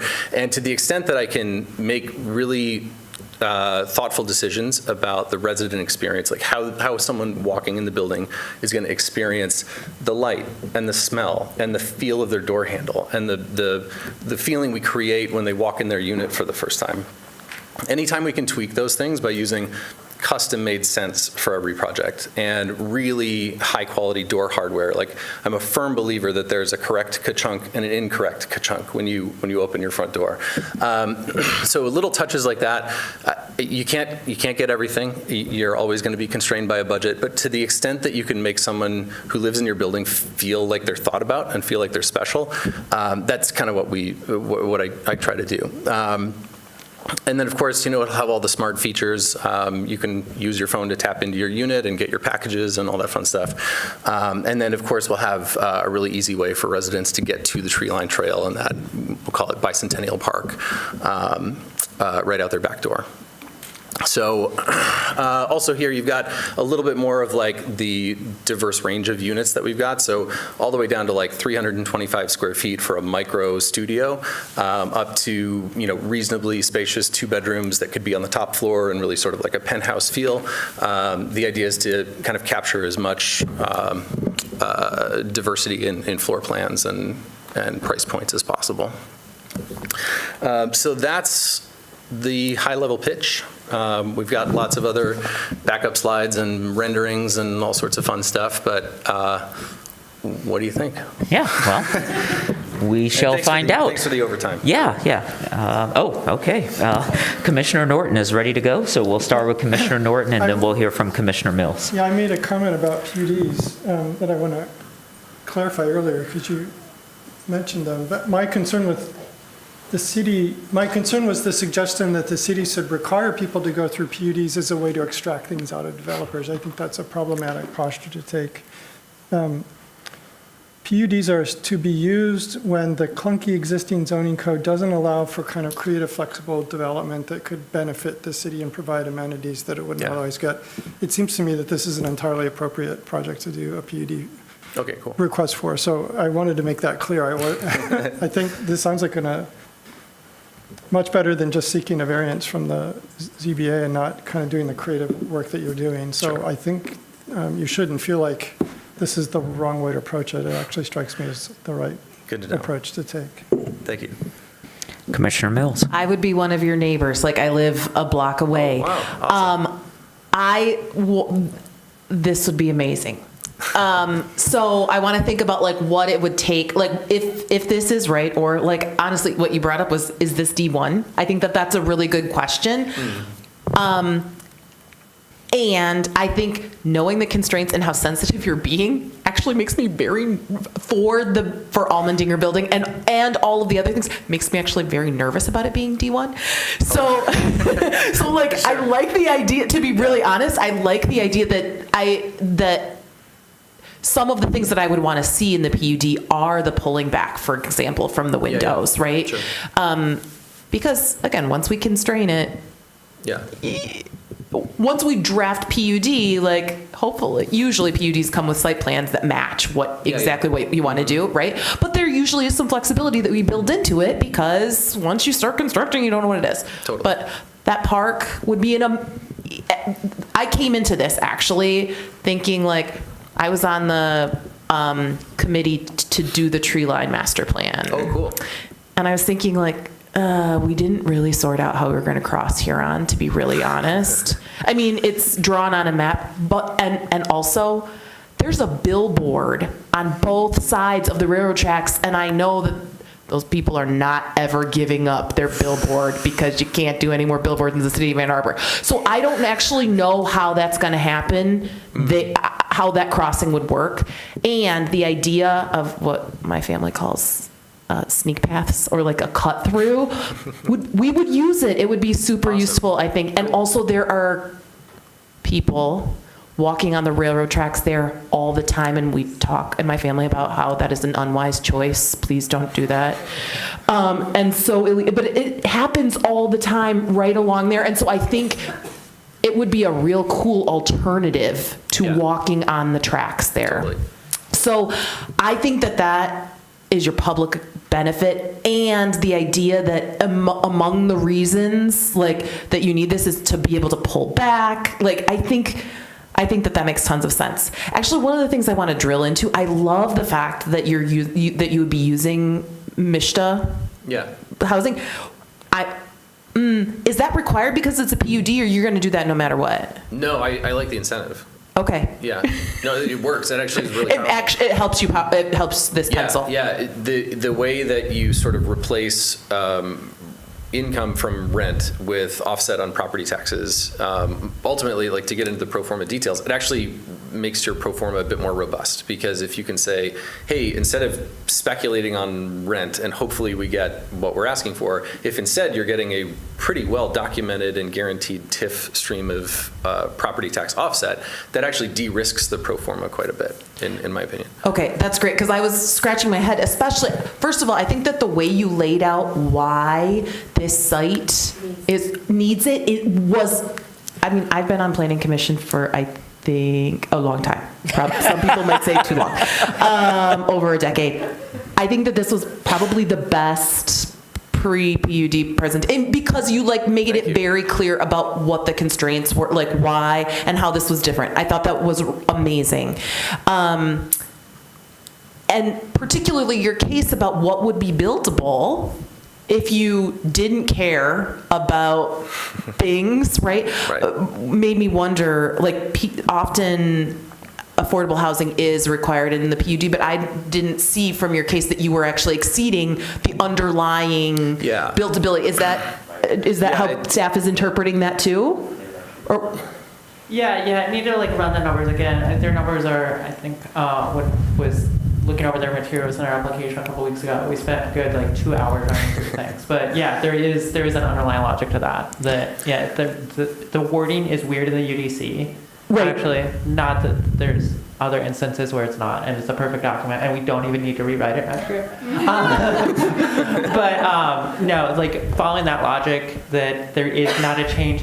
The weird thing is that section was probably written before, because up until 2023, maybe 22, Sarah, you might know this, like we still had FAR requirements downtown. So that language is probably a vestige when there were FAR requirements downtown, that like it was a more direct number for that like density. Right. And you can like impute, if that's the right math word, the density by looking at the like lot coverage, especially like in a D2 where it's lit at 80%, some D1 overlay districts, there's no limit. So you can like do that backwards math and find out what the maximum density would. Doing that math, there's not an increase in the maximum permitted density. It's just weird because we don't have a maximum permitted density directly in the UDC anymore. Yeah. For D2 or for all D1, D2. Super. And I mean, that was the question. Like sometimes that you have to have an additional public benefit, but that is one of the things that comes along with a PUD, and the fact that it feels like that may not be required anyway. Anyway, that park is really cool. Under under the previous iteration, when they prepared the site plan to go to ZBA, they were pursuing affordable and sustainable, and actually tried to get the double height bonus, but we don't allow a double height bonus. You can do both, but it's out of goodwill and wanting to build a better building, but you can't like double up with both as far as if you're doing sustainability and affordable. But they were pursuing both of those and tried to get the double, but there is no double. Yeah, great. I hope you find the ka-chink. We have this about light switches we are remodeling right now. My husband and light switches, like it is a thing. There's a good light switch and a bad light switch. Anyway, it communicates something. Like legitimately, I don't just nerd out on this for fun, but like I'm gonna pause you on that so that we can have our discussion, because we gave you extra time and you are a good communicator. Commissioner Weatherby, please. Yeah, so just a little bit about the ZBA. We just felt like that was not the right way of doing it. It was almost a double. I think it was almost doubling the height allowed, and that just didn't seem like the way to do it through a zoning variance. So just that for that. We didn't even really discuss the project itself. It's just that it didn't fit the ZBA regulations. For my comment, one of the things that we've seen fairly recently is, and I think you had some of this with a community meeting, is when you replace some businesses like Live or Last Word, there's a lot of community pushback.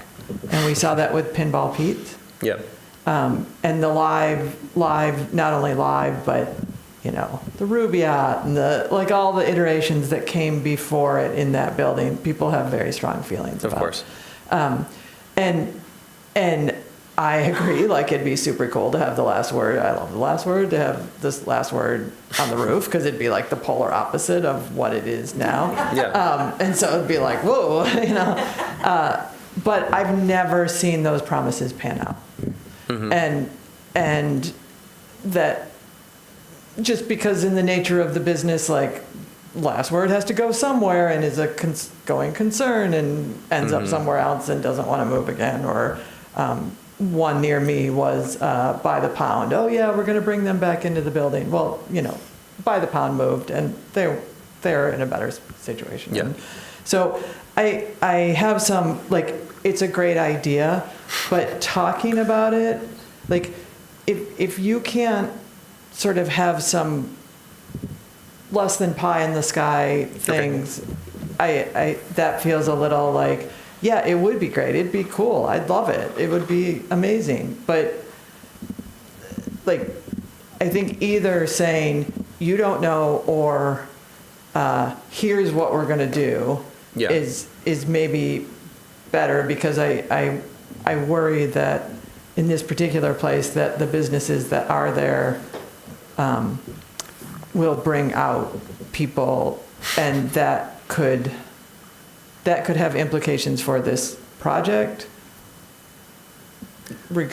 So just be aware. I think Yeah. you are aware, Yeah. and that sort of understanding that people, it may not even be the project, it's the loss of community gathering spaces. Totally. It was a very long 75-minute community engagement meeting. Yeah. I was flambéed for quite a while. Yeah, and that, that can have negative implications down the road as if things kind of gather steam. Yeah. So kind of being aware of that. And as I said, I know you are aware of that, but like having some statement about that and understanding of it, other than just like things change, which we say all the time. So, I mean, I don't know the answer to that, but just be aware that that's like that almost torpedoed the whole Pinball Pete's one. And so be aware, especially during an election season. Thank you, Commissioner Weatherby. Other commissioners? Commissioner Hammersmith. Thank you. This was an amazing presentation, so thank you very much. I also have a graduate degree from Texas, so whatever, but I also have an undergraduate degree from Michigan. Awesome. I did. Oh, thing. I had to. I had this. I have similar concerns to Commissioner Weatherby, so I won't beat that horse. Okay. Just about the current commercial spaces and the last word would be cool is a rooftop bar. I would love to have a rooftop bar here. Not that I ever go out and do anything, but yeah, I think just sort of similar, like there's an interim, right? Like they're going to have to go somewhere. Pinball Pizza is probably not going back to the current location because they found a new location. So when you come back to us, there are a couple things that I just want to see, I guess, or like get a little more clarity on. So the affordable units, like how would you manage them? Would it be something that, like, I think it's tricky to try to do it on site. I think often, like, the city, the Housing Commission has told us, like, they prefer the affordable units to be sort of, not distributed throughout one building because it's easier for them to manage when they're not piecemealed. So if you have any sort of like plan on how you would make sure that they're actually affordable and a wait list, like it would be good to hear more about that. Okay. And then besides the random door to the last word, I mean, that street frontage on Huron is bad. So I would just be interested, like I saw a little bit, if you like your snippet, like I don't know how, I know it's going to be parking down there because of the slope, I'm assuming. I can flip to a couple of renderings if that's helpful. Whoops. I would just love to know if it's like. Oh, that might be a slightly older one. 1 second. Wow. Sorry, I don't mean to make you dizzy here, but. It's okay. Yeah, okay. Yeah, just to make it a good, like, walkable experience for people. Is there, like, especially that park? I love that park. Moving whatever direction that would be east, to get like closer into downtown, like what is that experience going to be? Like, are you just going to be like looking at a wall, or is there going to be like something like murals, or I don't know. Okay. And then I love that the way that you're thinking about carving up like the unit types, like that's awesome. So I'm very excited for this project. I agree with Commissioner Mills. I think this was the best like pre-PUD presentation we've ever seen. So I hope you continue with this, and I hope you do more here. Thank you. I appreciate it. Other commissioners? Commissioner Nord? Just a quick follow-on. I made the comment about PUDs. I do really appreciate the way, I think it would be unreasonable to think that nothing is going to happen on this corner because we're trying so hard to promote new development and housing and such. So given that, I really like what you're doing to pay attention to the place and make it fit instead of just building what you could build by right and running into the trouble you're building with. I really like I'm very glad that you're not tearing down the Almendinger building and that you're building in a way to respect it and make that fit. So I would encourage you to maintain that posture. It's a little bit unclear to me, like what's in between your building will kind of wrap around the Elmendinger building? Oh, yeah, in a way. Again, I probably have a slide for that somewhere. Yeah, this is the old floor plate, though. Sorry, it'd be great if I had a way to see all my slides at the same time. My apologies. Yeah, this is maybe sort of a view, so it's an L shape that kind of wraps around and behind, if that makes sense. So we're looking across that big parking lot that's zone D1, but we wrap around behind the So will there building. be, the buildings will come up right close to each other there? Will there be a courtyard in there? 5 feet from the property line, so we can have windows. One of the other things I didn't even mention on that full floor plate, low and wide building, is that we'd be building right up to the property line, which means you can't really have windows very easily, and tenants love windows, turns out, so we need to step it back. So there'd be the Elmendinger building, there's a parking lot that the Elmendinger building owns, and then would be the property line, and then 5 feet, and then the wall of the building. So there's a parking lot in there that people will be looking out onto? Over for the most part, but yeah. Mhm. Okay. All right. That's part of the Elmendinger property. Yeah, okay. So I guess I just wanted to follow into my comment that I think what you're doing and how you're making this fit and work in this space is really commendable. And thank you. I ask you to keep going in that direction. Thanks. Oh, and you should talk to Jennifer Hall probably, right? Who is the City of Ann Arbor's public housing expert. And they've got they have so much experience with making affordable housing work and the programming that goes into it. And I think she could speak to the concerns that Commissioner Hammersmith was raising, to think carefully about how you situate those units in your structure and how they work with the larger community. Cool. Thank you. Other comments? So for my part, I wanted to clarify with staff that the affordable units that they are proposing aren't required for the rezoning because they're not exceeding the underlying zoning. So this is a completely developer contributed amount. Yeah, the clause in the UDC is density. I mean, I need to, upon if they do decide to submit the PUD and evaluating the site plan and stuff, would run the numbers myself. But when we reviewed the numbers, it's not a requirement for the PUD because the requirement is activated based on exceeding the permitted density. Yeah. So these would be just managed privately. They would do it in their own rent. They wouldn't come into the city's affordable housing waiting lists. I mean, I think, it would be something for them to pursue, which avenues make the most sense for them, but it wouldn't be a requirement. Right. So because I think what I'm trying to clarify is because it's not a requirement, it wouldn't need to go to Jennifer Hall. It wouldn't need to have the waiting list comments that.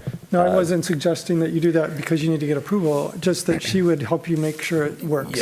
Yeah. That what you're trying to do works well. Yeah, I think if the. I'm sorry, everyone. I was talking. And so I was clarifying what I heard so that it's clear to you as the developer that because these are not required, they don't come into our normal process. This is just something you're doing to make your pro forma work because it's available in the state. So there's a TIF and you're going to get it so that you can build your building and defer your taxes. So go ahead, Commissioner Dish. I'll yield to you before I make my next comment. Okay, I'm just wondering about that. If it's using the Mishta Brownfield Housing TIF. Is it a brownfield? That's what it's called. It's a brownfield housing TIF. It's not a contaminated. Okay, so if it's a brownfield, then it would need to come into some city process. No, but if it's using the state TIF incentive, right, that is money that is it's through Mishta, and the County Brownfield Authority will monitor the affordable housing requirement because public monies are being in the project. Right, so that's Yes, what I was yeah. trying to understand, because there is just a granting process. There's a 4% and then a 9% grant that you can go for, Correct. that's This is just not that. statewide. So you would be doing a brownfield here. Correct. So if you're going to do that, then when it comes back, you need to clarify what that looks like, because that's an actual tax deferment. So you're sort of trading taxes for affordability. And so I think we would need to illuminate that a little bit more, because it sort of threads, from my point of view, I will be a stickler when you come back, because I feel like that threads the public benefit, because you're actually taking away tax revenue from the city that can go to other things, and then you are calling that affordable housing when in fact it's not. You're using the brownfield to offset your taxes, which is a benefit for you, not a benefit for the community. So that's going to be my distinction, is why I'm trying to get clarity about where this affordability is coming from. So if you were just doing it in the 4% grant or the 9% grant, then that makes sense, because then that helps your pro forma. You go out, you just get those state funds the same way that our affordable housing developers do it. But it sounds like with Commissioner Dish's clarification, you would be using tax dollars to do that, but that offsets your costs, not our costs. And then I don't think you can, I personally will have an objection to you calling that affordable housing, because you're taking tax dollars away from the community, which helps you build your development, which is your right. So, but you're going to hear from me again about that at the table. I appreciate you brought up the distinction. I think I can come back with a more clear presentation saying the public benefit is the park and the trail. Sure. And then I'm doing this. I think you have a lot of public benefits. This is where I was going next once we got clarity on the housing. I think I haven't heard anyone talk about recyclable structures for their buildings. I think that is something that you should highlight. I think when you come back and you talk about what the public benefits are, you should talk about what the taxes are of this development currently and what we project the taxes are going to be, because we have an affordable housing millage that sits on top of our taxes. It's a part of our tax structure. So you can speak to that. I think that's important. We had a developer who took a 50-unit property that had been with a single owner for almost 40 years, and they were paying under $200,000 in taxes, and with the redevelopment, it went up to 1.2.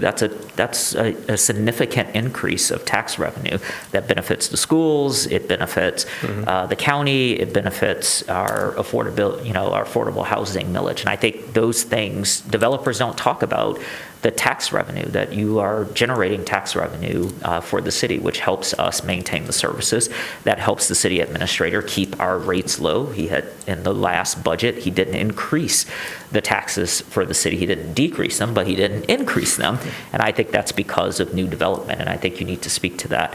I think it's important that you're doing all electric, no gas. I think you have to highlight that. I think that is something that this table cares about. I think it's something that our community cares about. I think you have a sustainability story that you need to tell better. I love the conjunct on the door. I can feel what you are describing, but it's not legible for most people. It's kind of, you're going to fit, from my point of view, you're going to fit into the luxury housing sort of motif, and there is a clear sort of anti-luxury housing kind of narrative that runs through the city. I think you have a better opportunity to speak to that, because you said something which I think you downplayed that I think you should upplay, which is your building is not going to be a gated community. That is the number one complaint about the luxury development, is that they're actually gated communities, because you can't use the amenities of the building, and it's only for the residents, and so it's just for the wealthy. And what you said that I don't think you focused on, and I think you should, is that your lobby isn't going to be a gated space. You're also going to take the building apart, and you're going to sort of create a pathway. So you're actually deconstructing some of the gatedness that comes with luxury housing in the city, or how people perceive it. So my feedback to you would be to focus on those types of things. I wouldn't talk about the TIF. I would acknowledge that it's a brownfield, but I wouldn't talk about it as affordable housing as a community benefit. I'll push back on that if that's what you bring back to the table. So is the parking unbundled from the rent? It would be unbundled. Yeah. Okay, great. And paid for separately. Perfect. The only other thing is you didn't show us how deliveries are going to work. Because you're bringing 280 residents there, and there's a lot of packages. How does Uber work? How does Uber Eats work? How does Amazon work? How does UPS work? Where does FedEx go? You're on two major. You're on an artery that the city doesn't own on Huron there, and then you have First, which is already too crowded and tight. So where are we putting all these vehicles? Sorry, Washington, thank you. Oh, we'll put it on Washington. Oh, okay. I'm sorry, you don't have to raise your hand, Planner Shake, you can speak freely. So in the sequencing of this, they submitted, staff prefers that there are confusions around, or some complicated, other nuanced complications with the first couple of projects tonight with the sequencing of a rezoning and variance and then a site plan.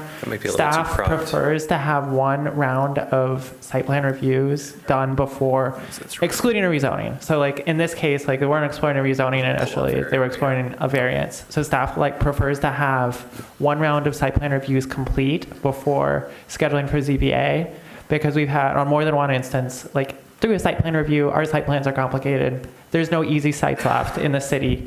There's a non-zero chance of the need of more than the one or two initially identified variances. So the applicant has completed and has been engaging with the DDA and with the transportation division section of the city to identify those spaces. I don't remember where it ended up. I think it's along First Street, but working both with transportation and DDA, because there's since it is downtown, the layers of requirements. But I think you all can speak more to that. I remember a lot of those conversations in a pre-sub stage. Yeah, we found the right page. There's a pull off of First Street on our property where Amazon or whoever could pull in and drop off. So kind of a live loading zone. And then there's enough space here to get back out again. Yeah, the reality is, spend some time on University between Forest and Church, and just stand there for 30 minutes and watch what happens, and take what you learn and think about what, if any, revisions you want to bring to this on First, because what you're going to see even with these pull-offs is people are going to parallel park right in the middle of the intersection. Right in the middle of the street. So people are going to have to cross the double yellow line to get around them. There's a parking lot. There's, there's the bikeway. It is something that I would just want you to think about and make sure that when it comes back, you can show it to us in a way that is very legible. Okay, great. So, other commissioners. Commissioner Weatherby. Yeah, just to pile on with that, if there is a pull-out where cars have to go in and then either back around or somehow they're not going to do it. And so it's really, I don't know, the problem is there is no great answer. There's a place by me where we made them do a lovely turnaround, and everybody parks on the outside of the turnaround on Main Street in the bike lane, and because they feel like the delivery people don't feel like the turnaround is, or that the U shape is for them, they feel like that's for the residents, and so they all just line up outside all the deliveries, when really that was created for them to go in. So I don't have a great answer, but I agree with Commissioner Weiss that something other than we're not going to think about it is really important, because it could be, you can see 50 cars of people dropping off, dropping up, picking up packages, and it's all going to be right where your entrance doors are. Okay. People will not go anywhere other than the entrance doors. So just think about where the entrance doors are and what kind of, along with the city planners, because you're going to have multiple people asking for input on this, but But yeah, I mean, drop-offs, and because people don't want to pick up an Uber down the street. Yeah. They want to do it right outside their door. So it's all going to happen right outside the main door. Yep. Other commissioners? Do you think you got what you needed? Yeah, I appreciate all the feedback. Excellent. I look forward to seeing you all again. Yes, sometime definitely bring it back. We'd love to see it. All right. Thank you. Thank you. Thank you, Planner Shake. That brings us to 11B, other business, and we get to look at our 2026 map. Can't believe that we're here already, but here we are. Here we are. We're looking at a calendar. Some brief comments about this calendar. We did bring the ORC back into a monthly rotation. Those can be canceled as needed, but we feel that we will have a lot of ordinance work coming up and wanted to put those back onto the calendar, hopefully in recognition also of the comprehensive plan being adopted and having more space to consider new things and follow-up work from that plan. And previously we had listed every single holiday and the reason for why we adjusted a meeting, but it kind of made this a little crowded. So just trust that if something was moved to a Wednesday or a Thursday, that was for a good reason. Well stated. Is there any commission discussion of the calendar? Anybody aware of a date that we have not considered correctly? I will also, while you're considering that, note that there were two 5:30 meetings that we pre-populated in February in anticipation of needing that extra time for comprehensive plan related just time in the meetings. We may end up not needing one of those to be at 5:30, so the easiest thing was to just put it on the calendar now and then adjust it later instead of vice versa. That way you can plan ahead for it. Great. Commissioner Mills. My only suggestion, request, is that we get the calendar invites for those meetings, like the ones that are particularly Wednesday or Thursday, or the early ones. I'll just bring this up now. I don't think that we have anything for the 16th, which from your telling us what was there that is an early meeting, and I noticed that but I don't think I have that we got a calendar invite for that one being early. So of December. So of if we can get those sooner, or once we approve this, that would be awesome for the next year, for 2026. Right. So you're bringing up two things. One, our December 16th meeting is scheduled for 5:30, and you don't have a calendar invite for that.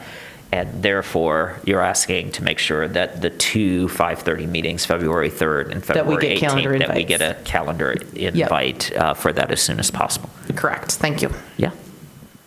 Anyone else? Noted. Great. Do we take this up? Is this how do we just adopt it? Yes, you could say that the Planning Commission moves to adopt the calendar presented in tonight's packet. Someone say the words "so moved." So moved. All right. So that is moved by Commissioner Mills. The chair is not supposed to move things. Why are you all laughing at me? I'm just trying to chair correctly. I appreciate it. All right. Can I get a second, please? All right. Seconded by Commissioner Abrams. Any discussion of the motion? All those in favor, vote aye. Aye. All right. It is approved. This brings us to item number 12, a second opportunity for individuals to speak up to 3 minutes on any issue. We'll first hear from those present, then from remote participants. Do we have any remote participants before I read this whole thing? I guess we still do. To speak remotely, press *9 if on phone, or use the raise hand feature if on Zoom. For phone access, dial 877-853-5247 and enter meeting ID 977-6634-1226. City staff will identify callers by the last 3 digits of your phone number or by name if on Zoom. You'll hear an announcement when it's your turn to speak. Please ensure you're in a quiet area and mute any background noise. For all participants, please state your name and address at the beginning of your comments. Is there anyone present who would like to speak at this time?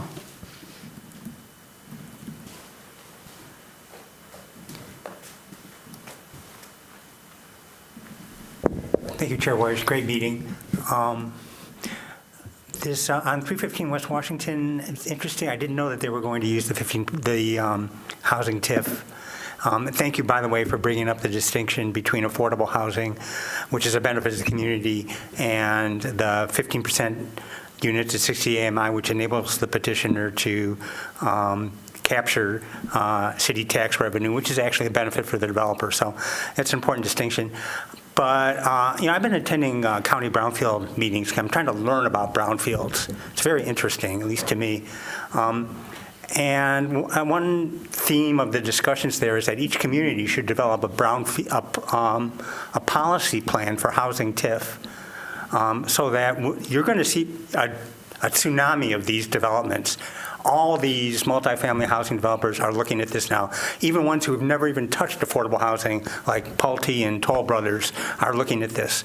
So each community needs to have standards, they say, at the County Brownfield Authority, so we can apply to these developments so that we get an appropriate public benefit.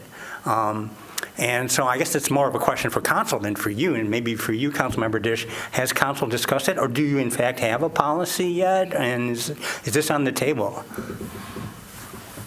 I know we're not supposed to dialogue, but 10:45 maybe. You can go ahead, I can't Councilmember Dish. imagine that staff isn't talking about it. Okay. Mr. Giant and Mr. Delacourt, I am sure, are talking about it. Great. So this is coming out of your time, Mr. Garber. That's fine.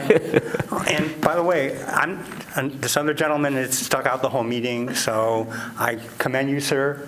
And be interested in your thoughts as well, but it sounds like that's not going to happen. So thank you all. Thank you, Mr. Garber.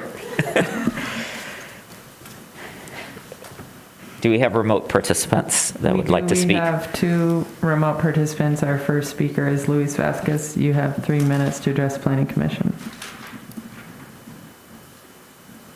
Thank you. This is Luis Vasquez, 909 Barton Drive in Upper Lowertown.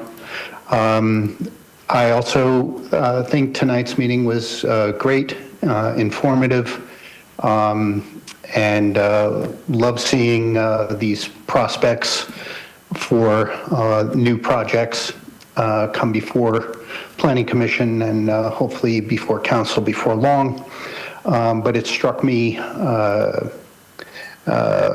particularly about the need to push these projects forward regardless of whether or not the comprehensive land use plan is done and the city is upzoned or rezoned. Because, as has been mentioned, the university is buying up property. They are changing the city greatly. And if these projects don't get pushed forward, that gives the university additional opportunities to buy up more city land, take it off the tax rolls, and do what they want with it without any input from the public or Planning Commission, et cetera. The project proposed for Washington and Huron looks like a great project, and hopefully the developers, the people proposing to develop this project, take all of your suggestions to heart. It was very thoughtful what information you gave to them tonight. So thank you very much for a great meeting and for an opportunity to speak with you. Thanks. Thank you, Mr. Vasquez. Our next caller is Alex Lowe. You have permission to address Planning Commission for 3 minutes. Hi, this is Alex Lowe, 2532 Pittsfield Boulevard. Can you hear me? We can. Great. So I just wanted to talk quickly about the 315 West Pier PUD, and I'm going to start somewhere a little bit different, which is in 1927, when the first national building, the first 10-story building in Ann Arbor, broke ground. And by 1929, it was fully constructed. I hope that a century later we can get another 10-story building in this area. And I would love to see the work that's being done for this PUD used to inform future zoning laws to make sure that that the kind of amazing thing that we're seeing in this PUD can be made a lot easier to build in future. Thank you. Thank you, Mr. Lowe. Do we have any other callers? There are no further callers. I will close the public comment, moving us to item number 13, Commissioner Proposed Business. Is there any? I have one question. All right, Planner Berger, on your report that you prepared for us, which was fantastic, on page 12, there are two charts that you have presented here to us. There are the site plan application and decision summaries. I would love to know how we had more site plan application and approvals, but less days between them in 2013, and what is in the way for us to return to such a shortened period between application and approval.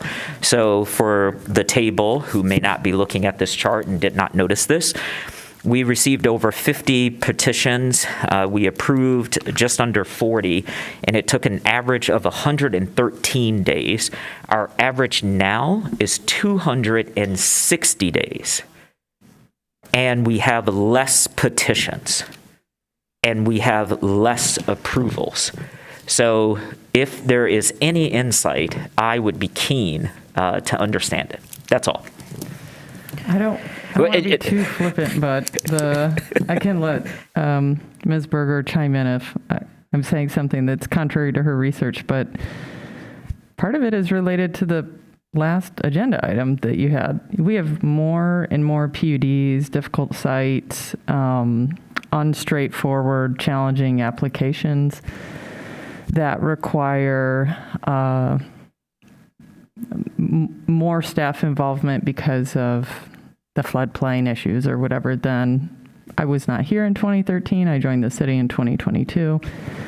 So I'm not sure what other changes Manager Leonard might have more insight, or even some of our senior planners.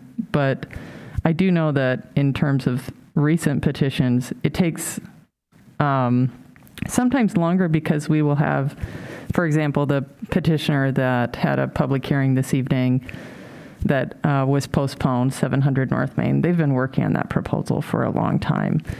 And the clock is running when for graphs like this, when they submit. But it's really not up to us how long they take between their review cycles. If they decide to take a couple of months to resubmit because they're working through a really difficult site issue, it still looks like it took a longer time from submittal to final approval. We have been thinking about that. That's actually something that I brainstorm with our permit IT liaison, Anna, on a regular basis, is how are we going to develop regular key performance indicators for the site plans the same way that other departments will when there are all of these factors that are outside of staff control. So that's the insight that I would offer. I'm not sure if Emma has something to add.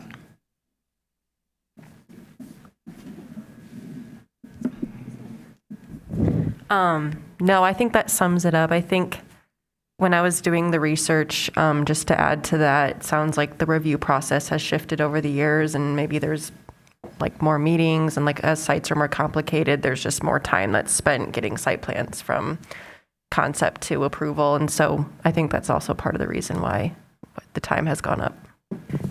I think for my purpose, and I appreciate the commentary, it would be helpful to see that maybe empirically. So the thing is sort of looking at from application to whatever happens, whether it's approval or denial, what are the means around those processes, because for me, it's a black box, right? So I'm seeing one thing, and then I'm seeing the output, and then your description of what goes on in the black box, I don't deny, but it would be helpful for us, especially as we looked at the economic development plan, which is one of its objectives is to see how we reduce this.